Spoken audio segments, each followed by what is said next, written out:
you have no interest in interest.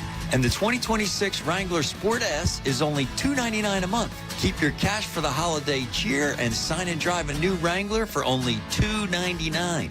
866-415-8892 or NorristownCDJR.com. And Kay and all our other elves, you drive safe out there. Now, without the fast talk, Wrangler lease 36 months, Ram is 42, 7,500 miles per year. Zero do-it signing for well-qualified lessees. Includes loyalty while supplies last.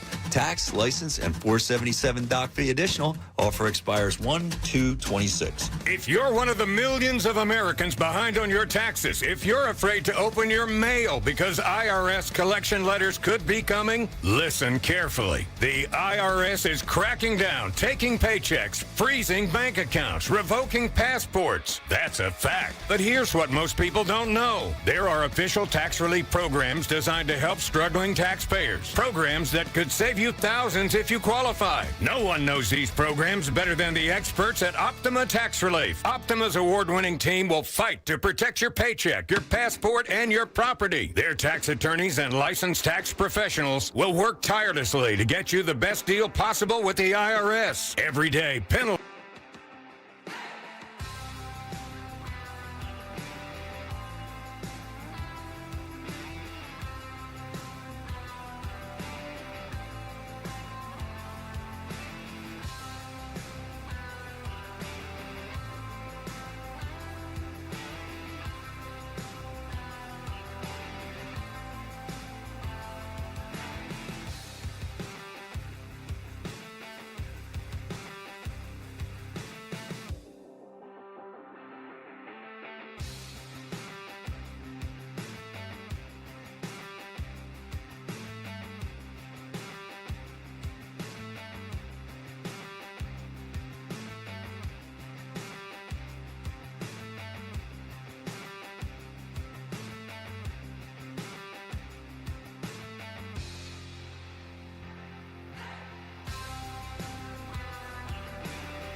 All right, what's up, everybody? Welcome to Middays with Marks on 97.5 The Fanatic on a warming up Wednesday here in the Delaware Valley. I am John Marks. Morning to everybody watching on YouTube.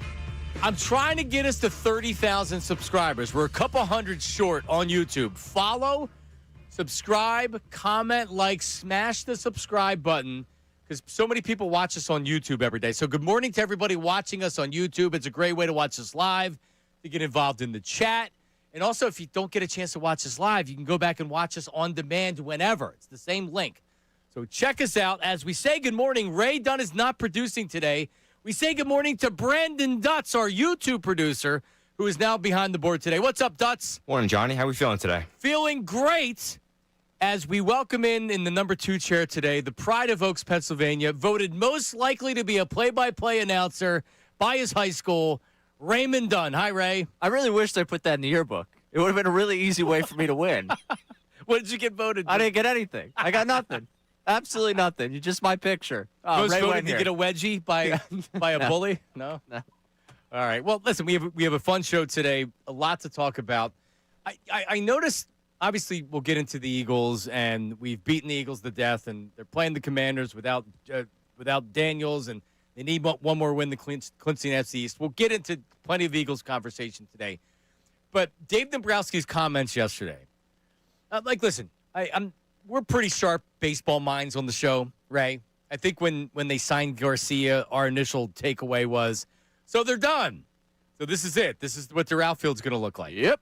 And a lot of people were, well, no, they're going to sign Bader, or no, they're going to get Bellinger, or no, they're going to sign Bader. Well, Dave Dombrowski, and I guess things could happen, but I think 90%, maybe even more, this is the outfield they're going to have going into the season, with the exception of maybe getting another platoon bat or another backup that's in there. But for the most part, the team that you see right now is the team that you're going to have. They're using their money on JT Realmuto. Hopefully he signs sooner than later, if you want him back at least. So this team, this Phillies team, right now, is the team that we're going to have in 2026. I don't know if it's good enough. I know the fans aren't going to be particularly happy with it because a lot of talk was, well, you're going to run it back. And I've heard a lot of pushback from Rob Thompson, from Dombrowski, from some other talking heads saying, well, they're not running it back. Well, no, they're bringing – I get it. They're not bringing back the exact roster. But when your core is coming back and your outfield now, Ray, is a combo of Marsh Kemp, Crawford, and Adolis Garcia as your starting outfield, man, that's just not good enough. It's not great. Not feeling encouraged by it right now. And you look at it, and really the difference is you have a right fielder that can field. That's pretty much the difference. That's going to be an everyday guy because at the end of last season, and I was trying to rank this out in my head of how I felt about the different outfields. Pre-deadline last year. Is this outfield better than pre-deadline last year? Because pre-deadline, you were trotting out some combination of Kepler, Marsh, Castellanos, Rojas was mixed in there days. They were throwing in random platoons of, Weston Wilson. I think I feel better than that. Why? Just because I like Castellanos and Garcia to me offensively is a wash. I like Garcia better as a fielder. Center field, Crawford and Rojas. Crawford a little bit better, at least. I feel better about offensively. Well, he better be better offensively. Yeah, I guess I'm projecting better offensively than what Rojas was. And then left field, I feel pretty much the same about. And, Kepler was an absolute negative well, until he got into a platoon role. Marsh is better than Kepler. Even though in the platoon role, I feel like it's it's almost like a wash there. So but that's the thing. If I'm debating pre-deadline outfield from last year, that's not good for me. That's a problem. Because that was what we complained pretty much from the end of April until the end of July about how much that outfield was a disaster. Then the first week of August, we spent debating on whether or not you actually liked the Harrison Bader move. And then we finally got to the point of, hey, this guy with all the weird accessories actually is pretty good at the baseball thing. But if I have to debate in my head whether I like this outfield as constructed after they made a move in the offseason is better than last year pre-deadline, I'm not in a good spot. Here's the biggest problem I have, and it goes back to the whole Dodger series, and then Dave Dombrowski celebrating losing to the Dodgers because they were so close, and if this happened and if that happened, they could have beat them, and then the Dodgers win the World Series, so the Phillies really won a World Series and everything else. What essentially Dave Dombrowski said was, we're really close. Well, we were that close. If this goes this way, if that goes that way, we win this game and we win the series.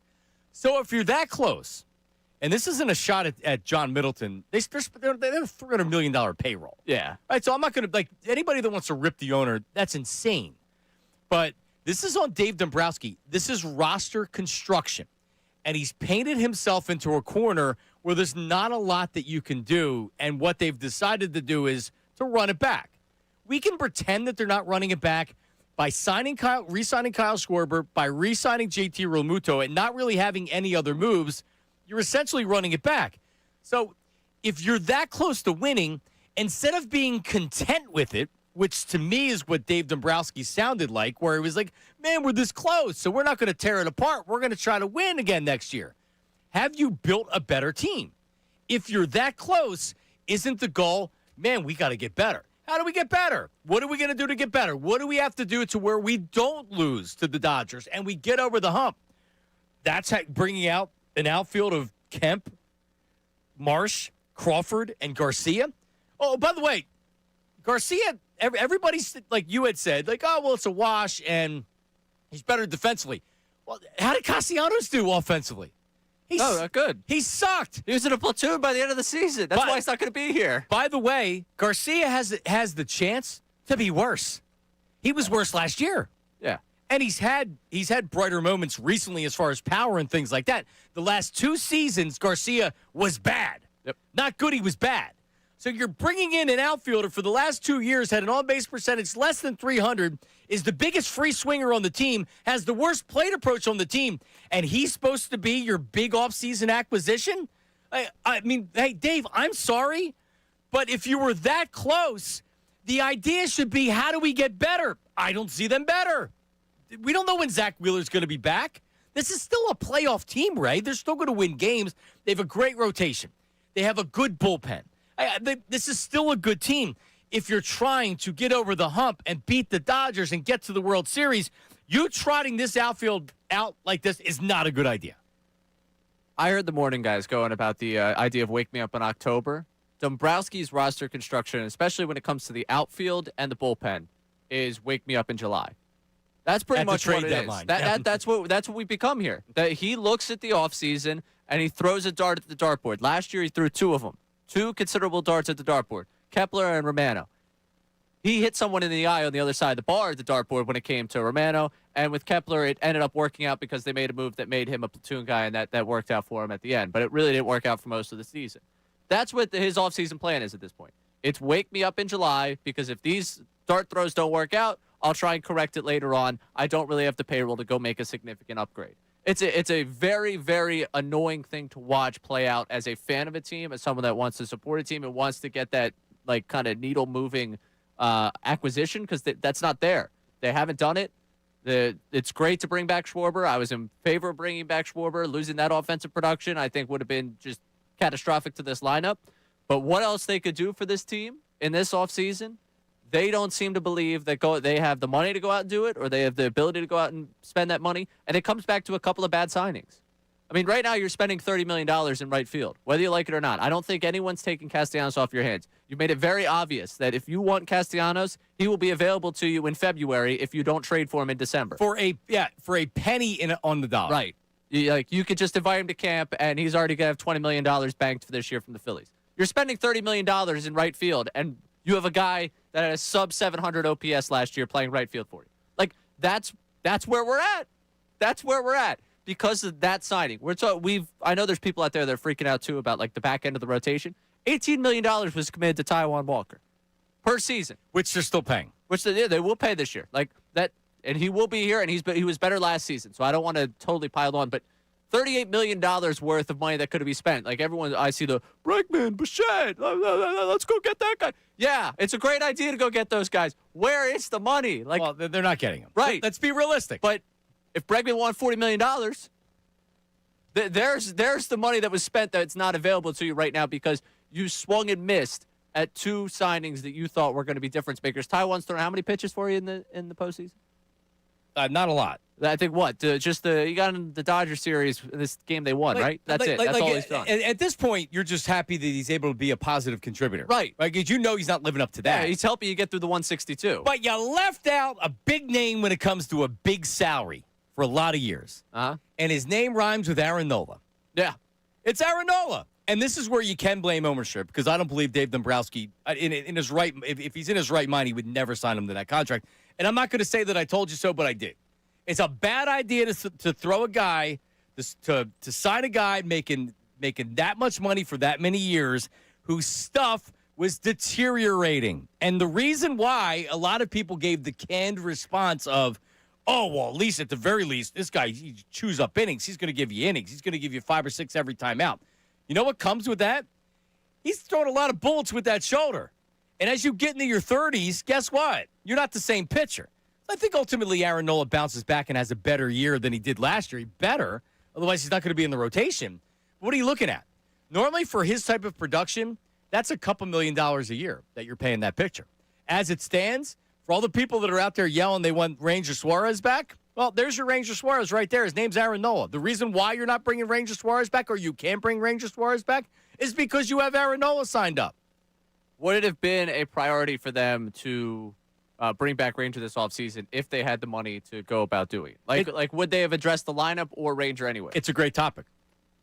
It's a great, but because who are you spending more money on an outfielder? Maybe you don't have to go to Five Below to get Garcia. 610-632-0975. Phillies fans, we want to hear from you early and often. First hour is going to be dedicated to the Phillies. 610-632-0975. That's the phone line. That's the text line. Is this good enough for you? They're going to make the playoffs, but Ray's right. The season starts. Don't fast forward to October. Fast forward to the trade deadline because they're going to need to make a move. 610-632-0975. It is Middays with Marks and Ray and Brandon Dutz and Nate Tennyson, associate producer in the back. 97.5 The Fanatic.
Middays with Marks.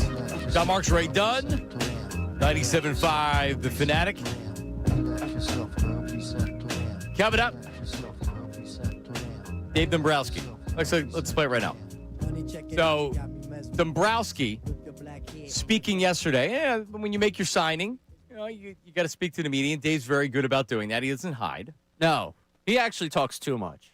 He does. I'll be honest. The media tour he does, like late June into early July, I love it for our purposes. Good for content. Fine wine. Yep. But he says the same thing. MLB Network, foul territory. It's like, all right, you could just set it and forget it. Say it once to someone. But then you know that he said it, so now you can ask another question, and he goes even further into it. And that's why I think the best time to hear from him, he went on Starkville, I think, in July, and I think that was the best interview because it was not like, hey, are you interested in bringing back Kyle Schwarber? Yes. Hey, you need outfield help? Yes. Hey, what about the bullpen? Probably going to go after that, too. And I was like, okay, great. It's like, okay, Stark's actually going to press, and it's not a 5-minute hit with some television show that just needs the audio to repost on Twitter.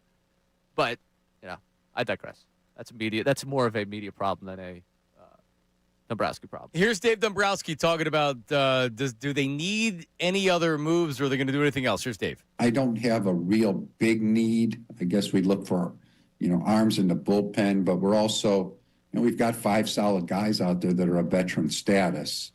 And so sometimes you have to give some young guys an opportunity too. We think that we have some guys that we like. So, that's really where it stands. And maybe, depth at different positions, we're dealing with that. But I think as far as our everyday positional players, other than catcher, we're pretty well set. Yeah, I know people were thinking like, well, no, they're going to sign Bader. No, they're not. They're done. There might be some backup players that they sign or things like that. They're done. They spent their money. So Ray, I was good with them bringing JT back if that indeed happens, and I believe it will. I thought they should re-sign Schwarber, which they did. If these are the moves and that was the money that they spent, this is what they're able to do otherwise, which is sign Garcia. If you're not going to be flexible and try to make some moves with trades, then this is what you're going to get. And this is what we got. So when he says that, people freak out because they're like, what do you mean you don't have a need? What he's saying is that they're not going to be signing anybody else. They obviously have a need in outfield, but this is your outfield. Yeah. You may not like it. I don't. Dude, I've been talking about this for weeks, if not months, saying this is your outfield for next year. Crawford, Marsh, and I said Weston Wilson. Now they signed somebody else other than Weston Wilson. This was their outfield. That wasn't going to significantly change unless they made a trade. The problem I have with Dombrowski is that he seems comfortable in this being the team. Instead of trying to be creative and figuring something else out. You know what? Aiden Miller may end up being a great player, and he's a nice young prospect. Okay, I don't care. This team has a window to win right now. And, it doesn't feel like they're any closer to winning right now than it did last year. No, I don't think they're any closer than where they were when Kirk Rank threw that ball away. And right now, when I look at the National League, you can look at this one of two ways. You can feel really encouraged. I think outside the Dodgers, I don't know how many teams in the National League I would take over this Phillies roster. Or you could feel totally discouraged because, hey, we were going to we lost the Dodgers parade, and it feels like you could be throwing that parade again next October. And maybe that's a tough angle to go after someone because of how much the Dodgers can spend. But the Dodgers have built a sustainable model. Like, they're not just a lot of money thrown at pieces. Their dart throws tend to work out. Tommy Edman was a signing that I don't think people were like, wow, it's unfair the Dodgers exist. And that guy was a part of not the most recent World Series run, being a driving force of it, but the one before that. Like, they find themselves in positions to make big plays because of the money they have, but they also fill the margins out well. And their farm system has real players, and even when they trade, like Freddie Freeman, when they trade for players, when they sign players, they acquired Mookie Betts. You have to have the prospects to be able to get those guys, and then you have to pay them. They've had a couple of big money misses, but overall, their big money has kind of paid off. Like, the Phillies, in terms of their prospect system, Bohm is a success. No, he's but not. A success to the level. I mean, no, he's not. He's a regular contributor. He's not a disaster. You don't draft a guy in the top 5 to be a singles freaking hitter that doesn't hit anymore. That's a 15 home run, 270 guy. Yeah, I mean, I'm not going to go to bat for Bohm today because that's not really where I'm at with Bohm. I'm not exactly thrilled with what he became. I just look at the number of guys in a top 10 of a draft that could end up being a disaster. No, you're right. He wasn't a disaster. So I guess success maybe he was an all-star. All right, so how about this? 2 first-round draft picks, Bohm and Stott. If they became better players, they'd be in a better spot. They just would. Because Stott, I like Stott, but can you count on him to be part of what drives your team? No, of course not. He's the bottom of the order. Same thing with Bohm, and he's a big baby on top of it. They've shown you what they think of Stott over the last couple of years. In fact, he's been a platoon. They show you what they think of Bohm too, trying to trade him. Well, yeah, in consecutive years. But so let's put this in Eagles terms, right? When the Eagles were trying to get to a Super Bowl. They lose in 2001 to the Rams. They total disaster lose in 2002 to the Bucs. They lose in 2003 to the Panthers. They go out and they're lucky enough to get T.O. But could you imagine if the Eagles, and you can argue that they were doing this because they weren't trying to improve the quarterback situation. Could you imagine if the Eagles, in current day, after losing again, not winning a playoff series, winning one game in the playoffs, after reaching the World Series and then losing the NLCS and losing to the Mets and now losing to the Dodgers, they came out in the offseason and they've regressed. Is this team as good as it was when last year finished? No. You know Suarez, so no. And you don't have Bader. Right. It was your center fielder. Yeah, your outfield got worse. Your starting rotation got worse. Right. Yeah, no, you're not as good. Right, so you're not as good. So the Phillies are selling us on, well, we haven't been good enough, and now we're actually worse, and everything's fine. Could you imagine the Eagles, after missing, going backwards, coming out and being like, yeah, well, we're not going to resign this guy, but, hey, Mark Simoneau's our new starting middle linebacker. Or, hey, we lost this starter, but we found this guy from somewhere else, and he's going to be just fine. Of course not. No. And that's the tough part about where they are right now. I don't like the pivot point, and this is probably a topic of conversation on the other side here, is like, where do you get creative? What would be the reason to be optimistic something changes? And if you could change something, given their constraints, how would you do it? Because he let you know. We have a good club. Yep. He let you know after they lost to the Dodgers that everything was fine. That was the tone of the conversation. Everything's fine. If Castellanos is faster and is a better base runner, if they throw the ball to the right side of home plate, the runner's out. If Turner does this, he literally told you everything's fine. We're a good club. We were that close. We won that many games in the regular season. What are you talking about? Everything's fine. And now they've regressed. 610-632-0975. 610-632-0975. If you don't believe us that the offseason is over, the Phillies show agreed with us. We'll play that for you coming up next and where they can go from here. What do you make of this offseason? 610-632-0975. We'll try the text line as well coming up next. Middays with Marks, 97.5 The Fanatic. Now on 97.5 The Fanatic Sports Update. Phillies offseason. That's what we're talking about. I'm Ray Dunn with this Fanatic Sports Update as the Phils announced yesterday Adolis Garcia has officially been signed to his one-year, $10 million contract. Dave Dombrowski saying that the outfield is pretty much set. Dombrowski also saying he doesn't really see that much of a big need on this roster. I don't have a real big need. I guess we look for, arms in the bullpen, maybe, depth at different positions. We're dealing with that. But I think as far as our everyday positional players, other than catcher. That's your roster. Assuming they bring back JT, that's pretty much where it seems like their offseason is at this point. As for a team in season, the Eagles, had a walkthrough yesterday as they prepare for Saturday's game against the Commanders. The injury report was an estimation. Jalen Hurts was not on it, but Saquon Barkley was listed as did not practice with a stinger. And last night, the Flyers got a win north of the border over the Canadians, winning 4-1. Trevor Zegras had a goal in his fourth straight game. This update's brought to you by Super Sure. Do you own a small business? You need to hear this seismic shift is coming. It's time to get Super Sure. Not kind of sure, not pretty sure, but Super Sure coming soon. I'm Ray Dunn, your home for the Sixers, Flyers, the best birds talk in town. 97.5 The Fanatic and 97.5thefanatic.com.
Harrison Bader, you guys think, to return? Not at 3 and 45, which is what I hear he's looking for. And I don't blame him to set that mark, but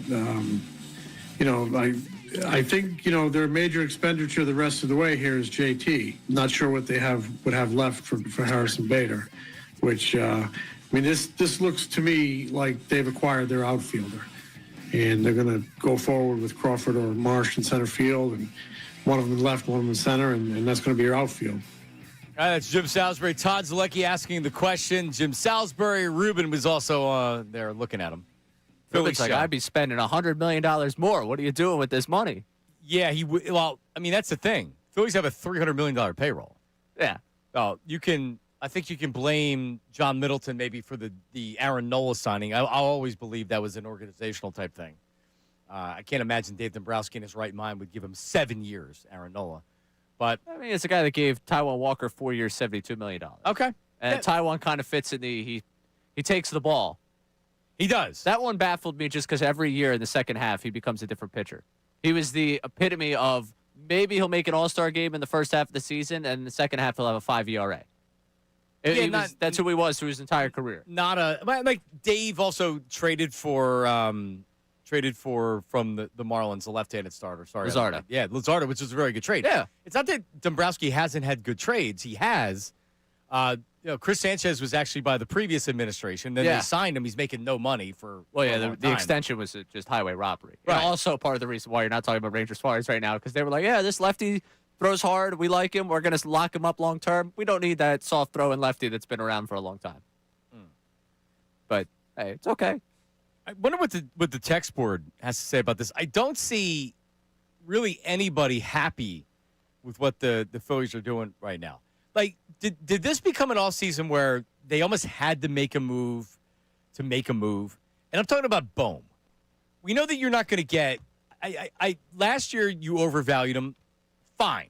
All right, fine. You want to bring him back? Fine. But then when he had the year that he had, don't you almost have to say, you know what, we need to try something else? Because yesterday, what were we talking about with the lineup? He's going to be your cleanup hitter. Right. Really? That is what you're doing? So I don't know, man. The issue where you go down this path of whether or not they should have make a move to make a move is always where do you improve at third base? Well, you know where I'm going there. Yeah, I get it. So maybe I'm asking that to anyone but John Marks today. Yeah, but I also said with that you're also waiting to the trade deadline to see exactly how that works out, and then you could potentially trade for a third baseman if that's not good enough. I guess, but then we go into the season with Kemp or Garcia as your but we're not talking about Mike Schmidt at third base, Ray. No, but you have a baseline. Like, the bar is not at the floor here at third base. The bar for the outfield right now is pretty close to the floor, where it's like we see anything impressive from those three spots, we're going to feel pretty good about ourselves. Like, the Phillies right now are banking in their outfield some right-handed bat pairing with Renaissance, revival Brandon Marsh, who had a great stretch once he came back from whatever he was dealing with in May, the rest of the way, in a platoon role. That's left field. Center field is a guy who's barely played center field beyond Double-A, who also has a high ground ball rate that doesn't look like it could be sustainable at the major league level, but he's going to be penciled as your starting center fielder. And then in right field, a guy in his 30s who's had 2 bad years at the plate back-to-back seasons. That's what their outfield's banking on. To move on from Bohm just feels like, you know what, let's just open up another hole and see if we could take another shot. It also saves $10 million. It does. And I wonder how much, was there anybody that was interested? What third baseman's getting signed for $10 million out there? Dolis Garcia got $10 million. Right, I know, and he sucks. That's what I mean. So if Bohm had gotten non-tenured, I think we would have been surprised the money he would have gotten. What do you think he would have gotten? He's not going to get three for 24 or something like that? No, he would have got more than $10 million a year. Really? Yeah. Okay. Because the team looks at him, and maybe they don't look at him as the cleanup hitter, but they look at, we can make use of a guy who's an average fielder, had a downturn in his last season, but ultimately, because I think change of scenery for him, probably benefit. Yeah, slightly. I don't know if he, the pressure cooker that he exists in, and the biggest reason I think a lot of people would move on from is because of the attitude. I just think he is what he is, man. He doesn't have power. He's a decent hitter. He's not a bad hitter. It's not Garcia that's coming up there and he's just going to swing at everything. He's not going to walk. Right. Like he's not a bad hitter. Like at some point you have to change the dynamic of a team. And that's where, especially if you can get $10 million, now that $10 million Garcia can be a $20 million better player. Because now you have $10 million extra to spend if you move on from Bohm. So now you don't have to worry about signing a guy like, because how many times has Dombrowski taken a shot on a one-year contract veteran and it's worked out? And that's a rhetorical question because I think I know the answer. Yeah, I think you know the answer. It hasn't. Hasn't here. This is this year's version of Kepler. Yep, who is that year's version of Merrifield. Right. Yeah, it has been good. The problem is when they can't write the big check, he's struggling to find qualified starters. Right, like Trey Turner. I was just going down the salary for the Phillies for all the players, and Zach Wheeler leads it at $42 million. It's a shame that he got injured and he's not going to be ready to start the season. So like that's not a bad signing. Bryce Harper's not making a ton of money, but he's making $25 million a year. Trey Turner's making $27 million a year. Nola's making a shade under $25 million a year. You have a lot of those players that are making $20+ million a year, and it adds up quickly. So, I mean, do we look at Turner as a good signing? Well, thanks to you, it is. Well, I mean, Trey Turner won the batting title last year, and nobody celebrates him. No. Nobody thinks it was a good signing. So I said this to you yesterday about the comments on the Adolis Garcia post that we had, just going through them and reading through the unrealistic expectations. Someone was like, instead of bringing in this guy, we should bring in a guy who hits 300, had 10 home runs and 80 RBIs. I just went through Major League Baseball to try and figure out how many guys actually fit that qualification. There were like 3. Turner was one of them, and I can guarantee you that same fan hates Trey Turner. Right.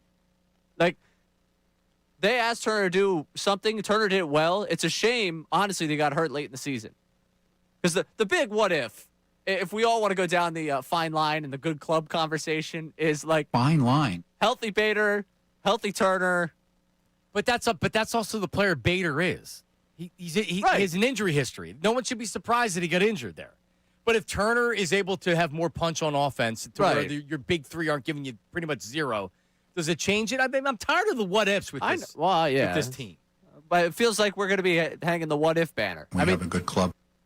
Like, I don't want to say it, but I think a lot of our anger is more directed at ourselves, trying not to accept that potentially we've watched the best chance for a championship slip. But clearly that's the case. But I think that's where the anger's at. The anger isn't so much at the fact that the offseason stinks. It's the fact that this is the offseason you're forced into because you didn't get the job done before. And baseball's also strange. You can make a big move at the trade deadline, and if you're playing well enough and you're playing well at the right time, you can win. Yeah. No one expected the Phillies to win in 2008. They did. I just don't know what the upside on this team is when you look at the players. You have an aging roster of guys that pretty much are what they are. They're good players. But who's going to be the player that takes that jump to where you say, wow? We talked about Stott being that guy 2 years ago. We talked about Marsh being that guy 2 years ago. But instead, Harper's regressed a little bit. Trey Turner is a good player. Kyle Schwarber probably just had his career year. Mm-hmm. Can we rely on Kyle Schwarber hitting 56 home runs this year? What player's playing better this year that did that last year? Well, let's go into the next.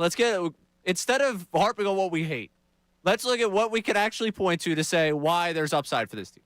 All right, that's coming up next. It is Middays with Marks 97.5, The Fanatic. Hey,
Is Middays the Marks with Ray Dunn.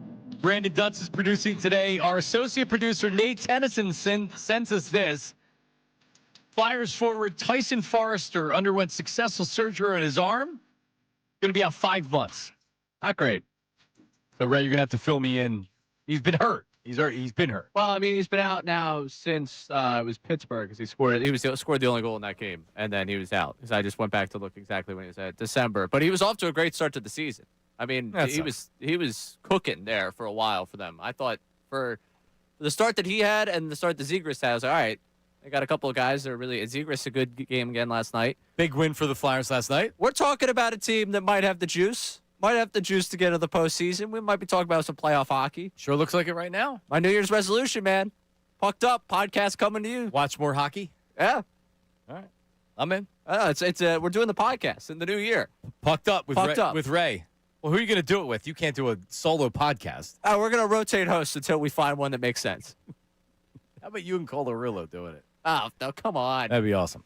Brandon played hockey in college. No, he played since he was like 3. Oh, yes. I think. Yeah. He was mucking and grinding. I was born with the hockey stick in my hand. It's what we did in South Jersey. And Dutsy sent us this during the break. Tua Tagovailoa benched by the Dolphins. Hate to see it. Real tough. Quinn Ewers will be the starter. That's right, man. Woo! Yeah, he'll suck too. But hey, why not Texas lose games? Is back, man. Why not lose games and get a better draft pick? But what if he looks good? I mean, contractually, I don't know what you do with Tua. I think after in the post Russell Wilson era, you just take a huge dead cap and you move on. You move on. All right, maybe Tanner McKee. You can trade him to Miami. You give them their future quarterback. I'm only trading them for 2 first-round draft picks. That's it. We trade Kevin Patullo and Tanner McKee for Mike McDaniels, the offensive coordinator. And Castellanos. Let's do a multi-sport trade. There you go. Let's give us all the crap we don't, because we actually like McKee, but let's give us all the crap we don't want, and let's trade for a really good player, because that's every fan trade in the world. Correct, yes. Well, I saw somebody say yesterday with package Castellanos and somebody else and get this great player. It's like, oh, okay. Yeah. All right. A lot of general managers in the business of losing their job by trading for Nick Castellanos. What was the word begging that Jim Bowden used? That's brutal. Yeah, I've about had it with Jim Bowden. I want him to go away.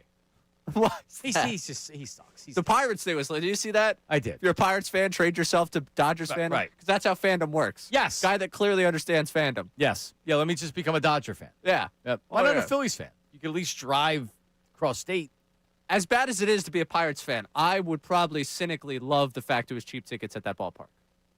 Sure, I did when I was a kid. Yeah. When the Phillies sucked and you could go to the vet for $5. Right. My teenage years were all bad Phillies teams. Pete McCannon? Yeah. I watched the Ty Kelly walk-off live. Come on. I was going back and looking through some of the outfields of the Phillies because I was like, is this the worst outfield that they've had? And then I'm like, oh, no, this is not the worst. No. How come they – well, now that Bryce isn't an outfielder and Schwarber doesn't play any outfield, it's tough. Well, yeah, we're not going to do the conversation of should Bryce move to right for this team. No, because he's not. Because he's not going to? No. How about would change the dynamic? How about this McCutchen, Herrera, Harper was on that team. Yeah, no, you got to go like 2016, 17, like end of Howard into like pre. How about Peter Borges? Yeah, see now you're cooking. Adubel Herrera. Yep. And what was the Goodell's name guy? Tyler Goodell. Oh, my God. Threw a guy out from left field famously to end a game, I believe. Cody Ashe, Adubel Herrera, and Jeff Francoeur. Second go-around of Marlon Byrd, Ben Revere. What Brown is that? Dominic Brown? Dominic, yeah. Love Dominic. He's a listener to the program. Dominic. Is he? What's up, Dom? He's not far from where we are, right? He is not. I believe he's in the King of Prussia. There you go. Yeah. I'm pro Dom Brown. I am too, man. Yeah. All right. May 2013. Amazing stat about that month of May that he was scorching. Did not walk once in that month.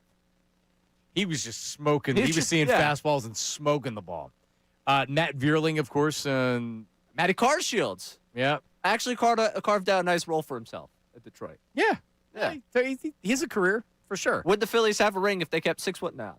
I'll take him on this team right now. Right-handed bat. All right, so what's the text line saying about all this, Ray, before we pivot to something else? All right, Brian in West Palm Beach. The Phillies are actually worse than last year at the plate right now. They need to move Bohm or stop for another bat. They can't keep going to the postseason with one or two hitters that can work a count. Their problem wasn't Castellanos in the field. It's that they couldn't get base runners and manufacture runs. They just don't have enough good hitters. And if your three highest paid guys, your three stars, aren't coming through, guess what's going to happen?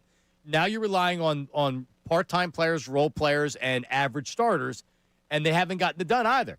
I don't want to say like it's time to start putting pressure on the star players because like what are we going to do? Like we're going to like yell and scream at them that they got to produce in October? I'm going to take away your protein, Bryce.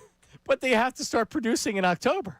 Yeah, Tim in South Carolina here. Why are we giving up on Crawford before he even gets here? I know there's no power upside, but he can hit and get on base. Isn't that what we've been complaining about the last four off seasons? But it's not giving up on Crawford. It's a World Series window team that you're relying on a rookie far more than you should be. That's really essentially it. Because really what you need from Crawford is hit at the bottom of the lineup, get on base, get hits, play good defense. I think he can do that. That's not going to carry your team. He can be a part of it. But by the way, I just want to make sure that I'm clear with this. This is still a playoff team. They're going to win 90 games. This is still a good team, but we're not talking about that. See, Dave in Jersey's freaking out about that. We keep talking about the outfield, which is not a good situation. But what about the starting rotation? Look at April. Sanchez, Luzardo, Walker, Nola. There's no number 3. Nola and Walker are 4s and 5s at best for $47 million. They're going to be lucky to get a wild card. I feel great about Sanchez. I feel very good about Luzardo.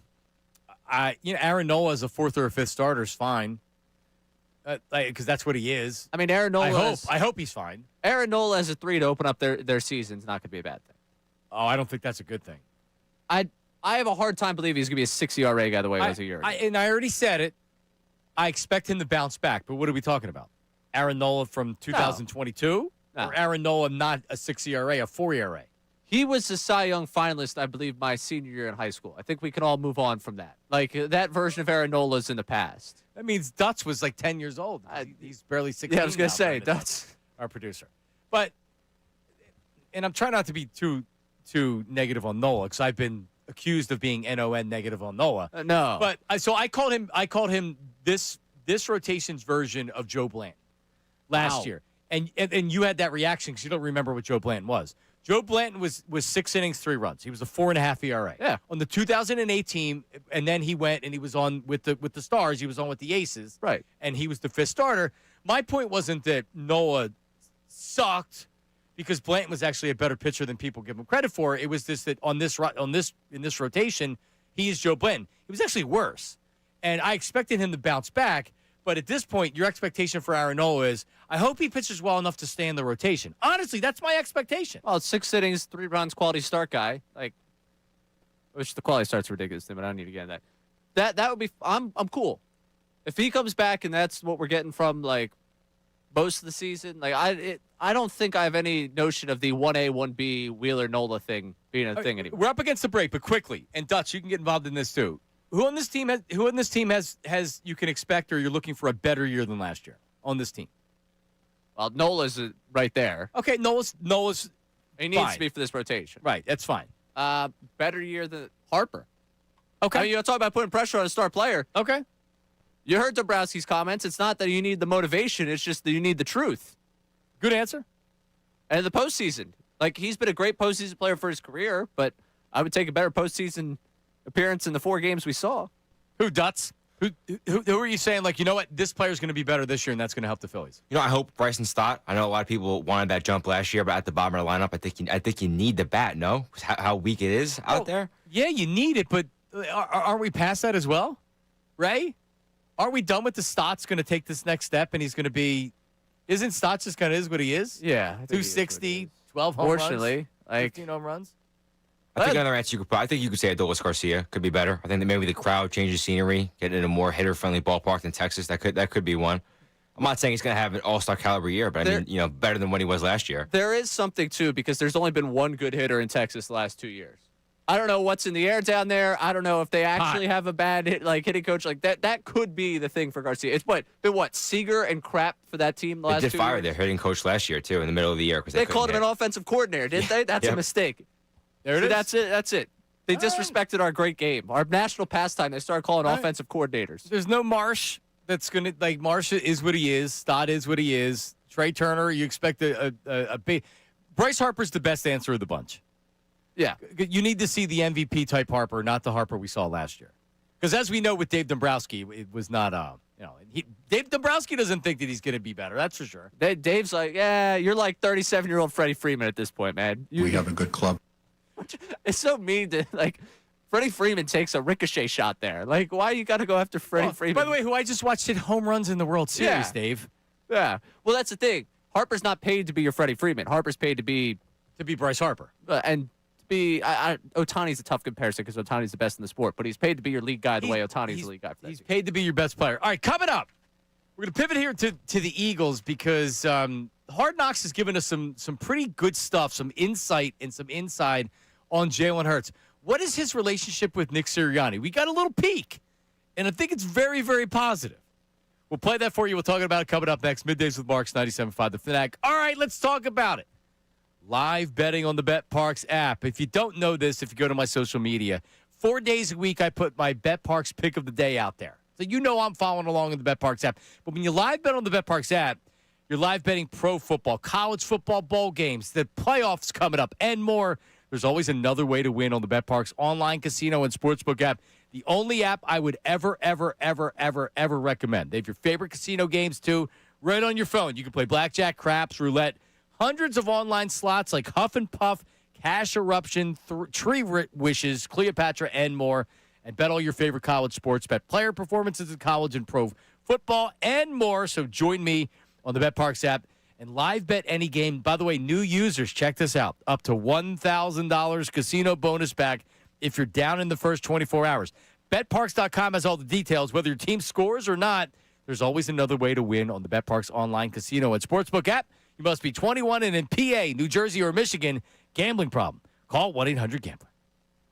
Now on 97.5 The Fanatic Sports Update. Is that all? I'm Ray Dunn with this Fanatic Sports Update. The Phillies announced the signing of Adolis Garcia yesterday on a Zoom call. Dave Dombrowski saying the outfield is pretty much set. And on top of that, it looks like the roster is pretty much set for this team. They still have to sign JT, but take a listen to what Dombrowski had to say about his club. I don't have a real big need. I guess we'd look for, arms in the bullpen, maybe, depth at different positions. We're dealing with that. But I think as far as our everyday positional players, other than catcher, So, I guess we're not expecting much change the rest of the offseason for this Phillies team, according to Dave Dombrowski. As for the Birds, they had a walkthrough yesterday as they get ready for Saturday's game against the Commanders down in Landover, Maryland. The walkthrough, they produced an injury report that said Saquon Barkley did not participate with the stinger. Jalen Hurts, who worried about his ankle, he was not on the injury report yesterday. The Flyers last night won 4-1 over the Canadiens. Trevor Zegras scored for a fourth straight game. Also this morning, we got some news that Tyson Forster had a surgery on his arm. He'll be out for 5 months. This update is brought to you by Super Sure. If you own a small business, you need to hear that seismic shift is coming. It's time to get Super Sure. Not kind of sure, not pretty sure, but Super Sure. Coming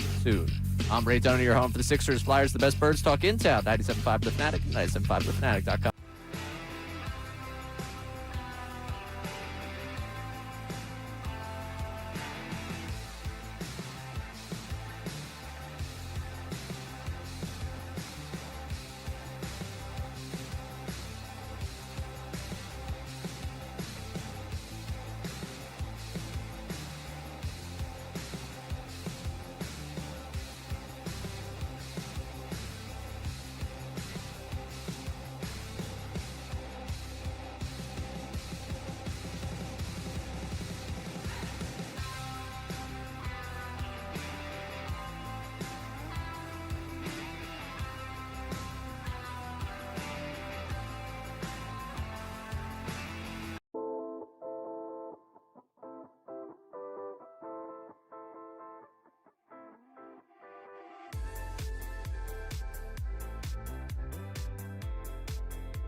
whenever.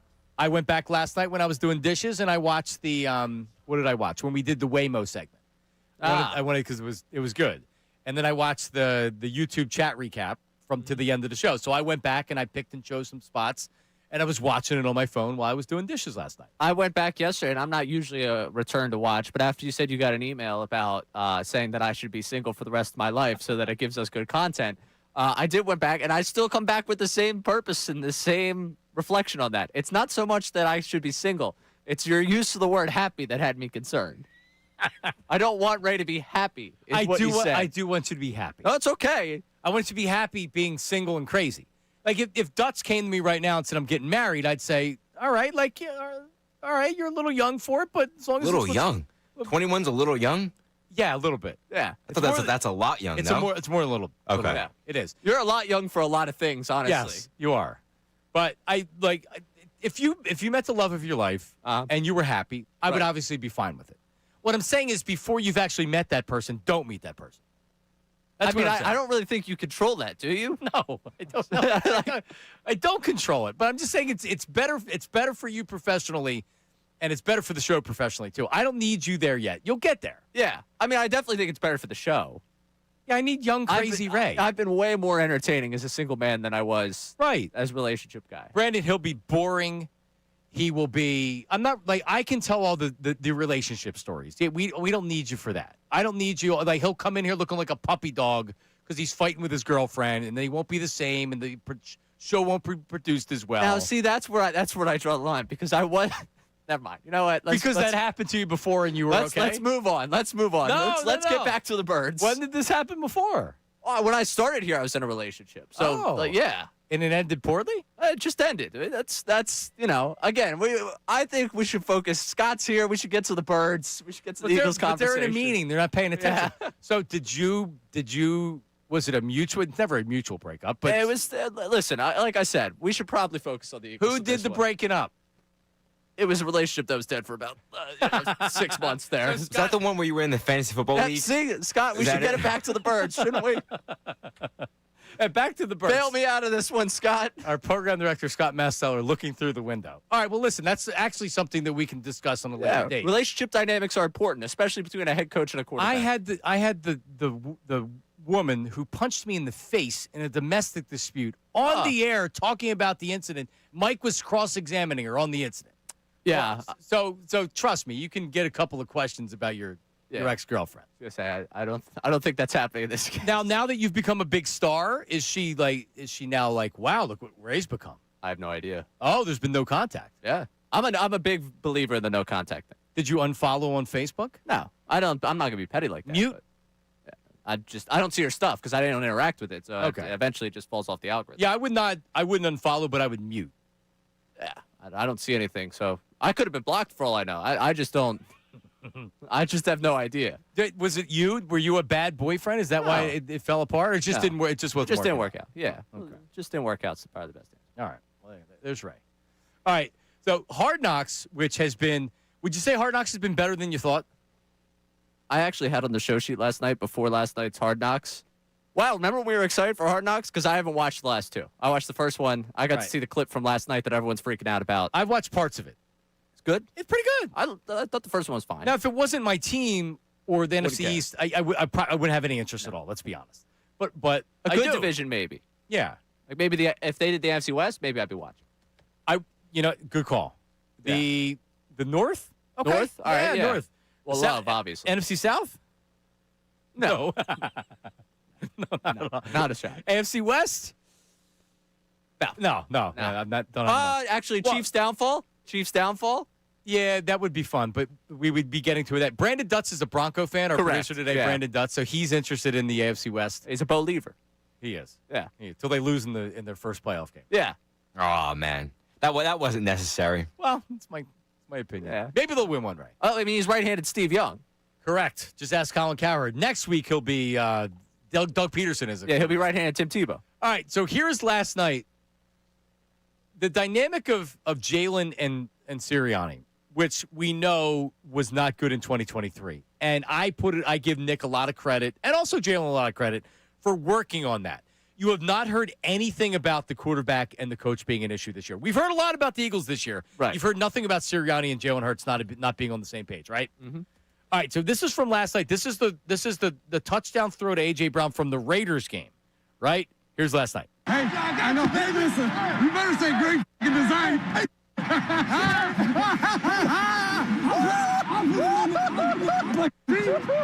I know you did.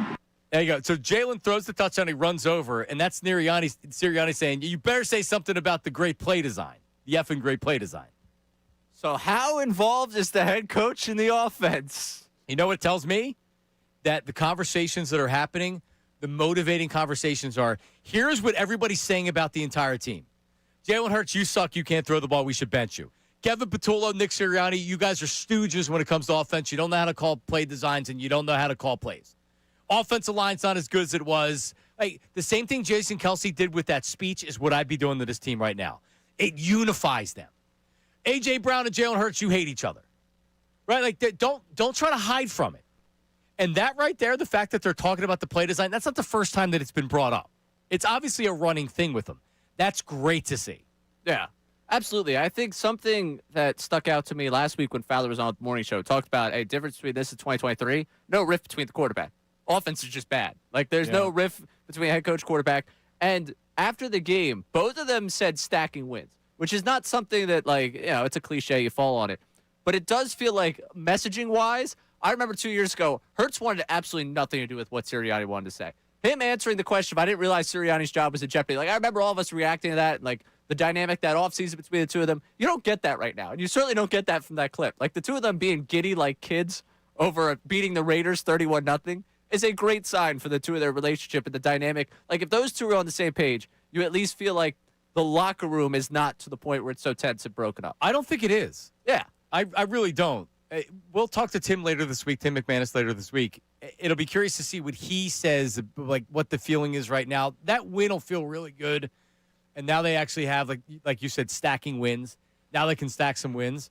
But if you're looking for signs that this team can come around, that's one of them last night. As crazy as it is to think that a clip from that you get from Hard Knocks could make you feel a lot better. Now we see a couple of them. Mm-hmm. Before, there were some people at the Fake Take radio station that was saying that Jalen doesn't talk to the wide receivers and, you know, like after turnovers and things like that, there's no conversations. And then you saw right there, no, they were actually having conversations. You see it. So it doesn't look like from what you're seeing, and I know cameras are on them, but I don't think you're faking that during a game. Hurts running over to Sirianni and doing that, it's a tough one to fake in the moment. Like, to have the wherewithal, you throw a touchdown, you know what I'm going to do? I'm going to go celebrate this one with Sirianni and really drum this one up. Like, hey, credit to him if he's got us faked out like that. You're just a branding master, like, genius. How about this? Knowing the cameras are there, now you're actually playing up the theatrics to where now you're going to talk about what everybody's saying about it. Yeah. Because it actually does play it up more. Maybe he's just a genius. Doesn't this team kind of thrive on drama? A little bit. I mean, it always seems to be going on. They're Jerry Jones's dream. They're dramatic, and they win. You know how livid Jerry has to be? Like, man, their quarterback and wide receiver had a problem all year, and they're still winning football games. People think their head coach is an idiot, and they're still winning football games. This is his dream. This is great. This is his dream. All right, coming up, apparently Herb wants to focus episode 2 of The Herb on dating advice. Oh, no. He may have something to say about your ex-girlfriend, right? 610-632-0975. Herb's on the beach in Miami. What? Yep. He's been sending me pictures from Miami. Oh. We'll talk to Herb coming up live from the beach in Miami. Also, more on Jalen Hurts. There was a good back and forth, a really good back and forth with Jalen Hurts and Tim McManus about the noise and blocking it out. Does he know that it's there? We'll have that for you coming up next as well. You're listening to 97.5 The Fanatic, WPEN and WPEN HD1 Burlington, Philadelphia, broadcasting live from the Comcast Business Studios, a Beasley Media Group station. There you go. All right, we'll come back with that after this. Don't go anywhere. John Kincade.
guests today, Ray? Just us? Just us. Which Me, you, Dutsy. Which is good with me. Later this hour, Cooper DeJean might have a famous girlfriend. I would lock it in that this is real. Okay. Is this out there, or are we going to report this for the first time? I mean, I saw the picture out there just because of our buddy Sean. Sean Bray sent the picture, and then he said he had heard some things as well. Yeah, so I think this would be breaking according to Middays. All right. Tomorrow. Well, I mean, it's not breaking until it's on 97.5thefanatic.com. So we need to get it up on the website after we talk about it. We're your place for breaking news. We are. All right. So we'll do that later this hour. Herb from Northeast Philly also shirtless on the beach. He sent me a picture with his shirt off. It's above nipple, so you can't see nipple. Good. Yeah. No, I'm fortunate enough where I also got to see the picture. Right. So what we're going to do is when Herb joins us coming up later this hour, when we bring him on, on YouTube or like on TV, when you bring somebody on, but he's on a phone line, you have to bring a picture of him up on the line. Make it visually, on the phone, Herb. So we're going to use that picture of Herb. You can see the chest hair. Yes, you can. Let's go. Yes, you can. You can. You absolutely can. Yep. Good for him in Miami. You know what? Good for her. Well, why not? There's nothing wrong with being. Looks like he's at the pool. Nothing wrong with that. No, absolutely not. So you want to tune in if you want to see the picture. You want to tune in to YouTube because what more? You need another reason to tune into the show on YouTube. Shirtless Herb. There you go. Yep, that's a reason to tune in. All right. So Tim McManus back and forth talking about the noise and everything else that's going on and blocking out and all that. Here's a back and forth between Tim McManus and Jalen Hurts. Did you hear the criticism around you heading into last week's game, and did you use it? No, I didn't. So you are able to block it all out.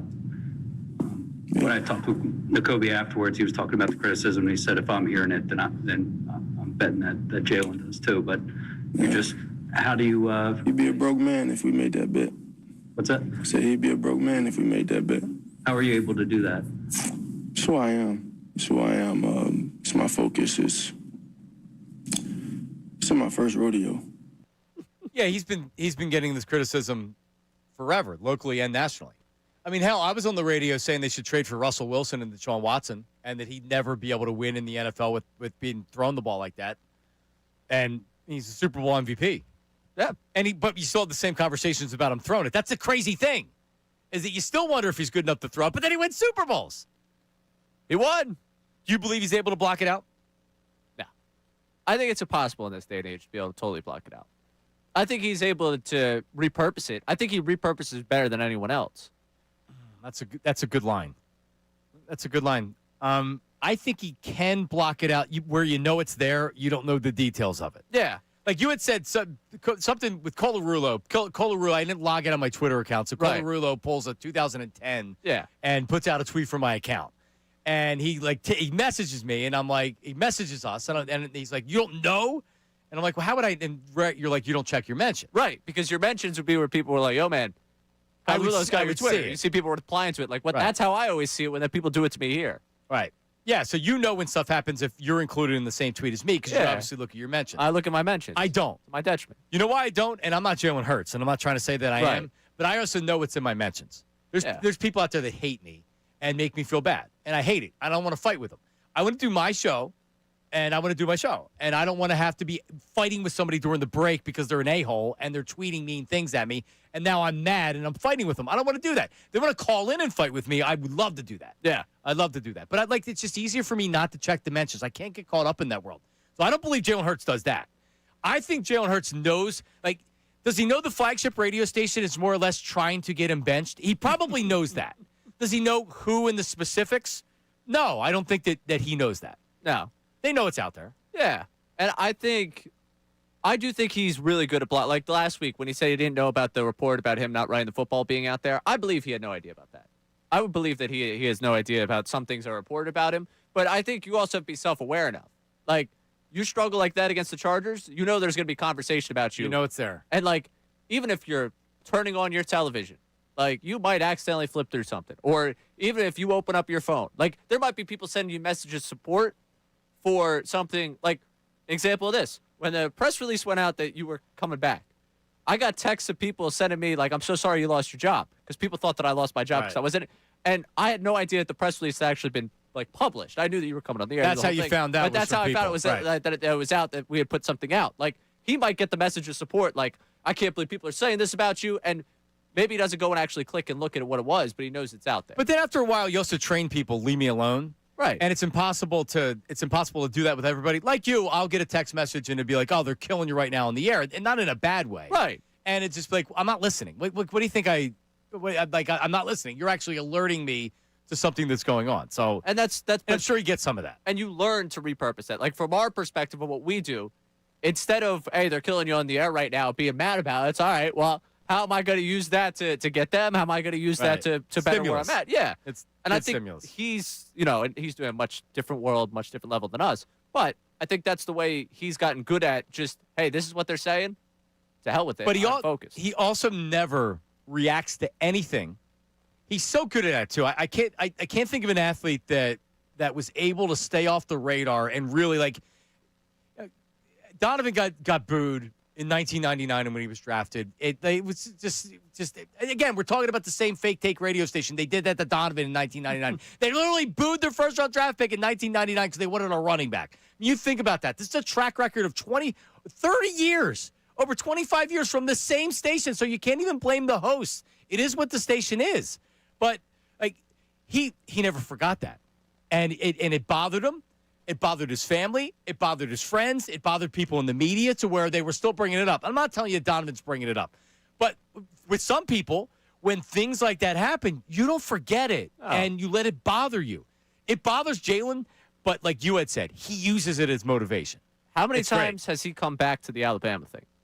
Every time he faces adversity. All the time. He goes back to, hey, Alabama. I don't know if maybe he's decided that's the worst I'm ever going to go through, and anything that happens after that is nothing. Or you mentioned the Super Bowl. I remember at the Super Bowl, he's like, we got there and I didn't get the job done. He referenced pretty much the fumble that was part of the reason why they lost. Like, I don't know if he's decided that I'm not going to make a mountain out of a molehill with the issues week in and week out because I've been publicly humiliated in being benched at Alabama, and my one mistake cost a franchise a Super Bowl.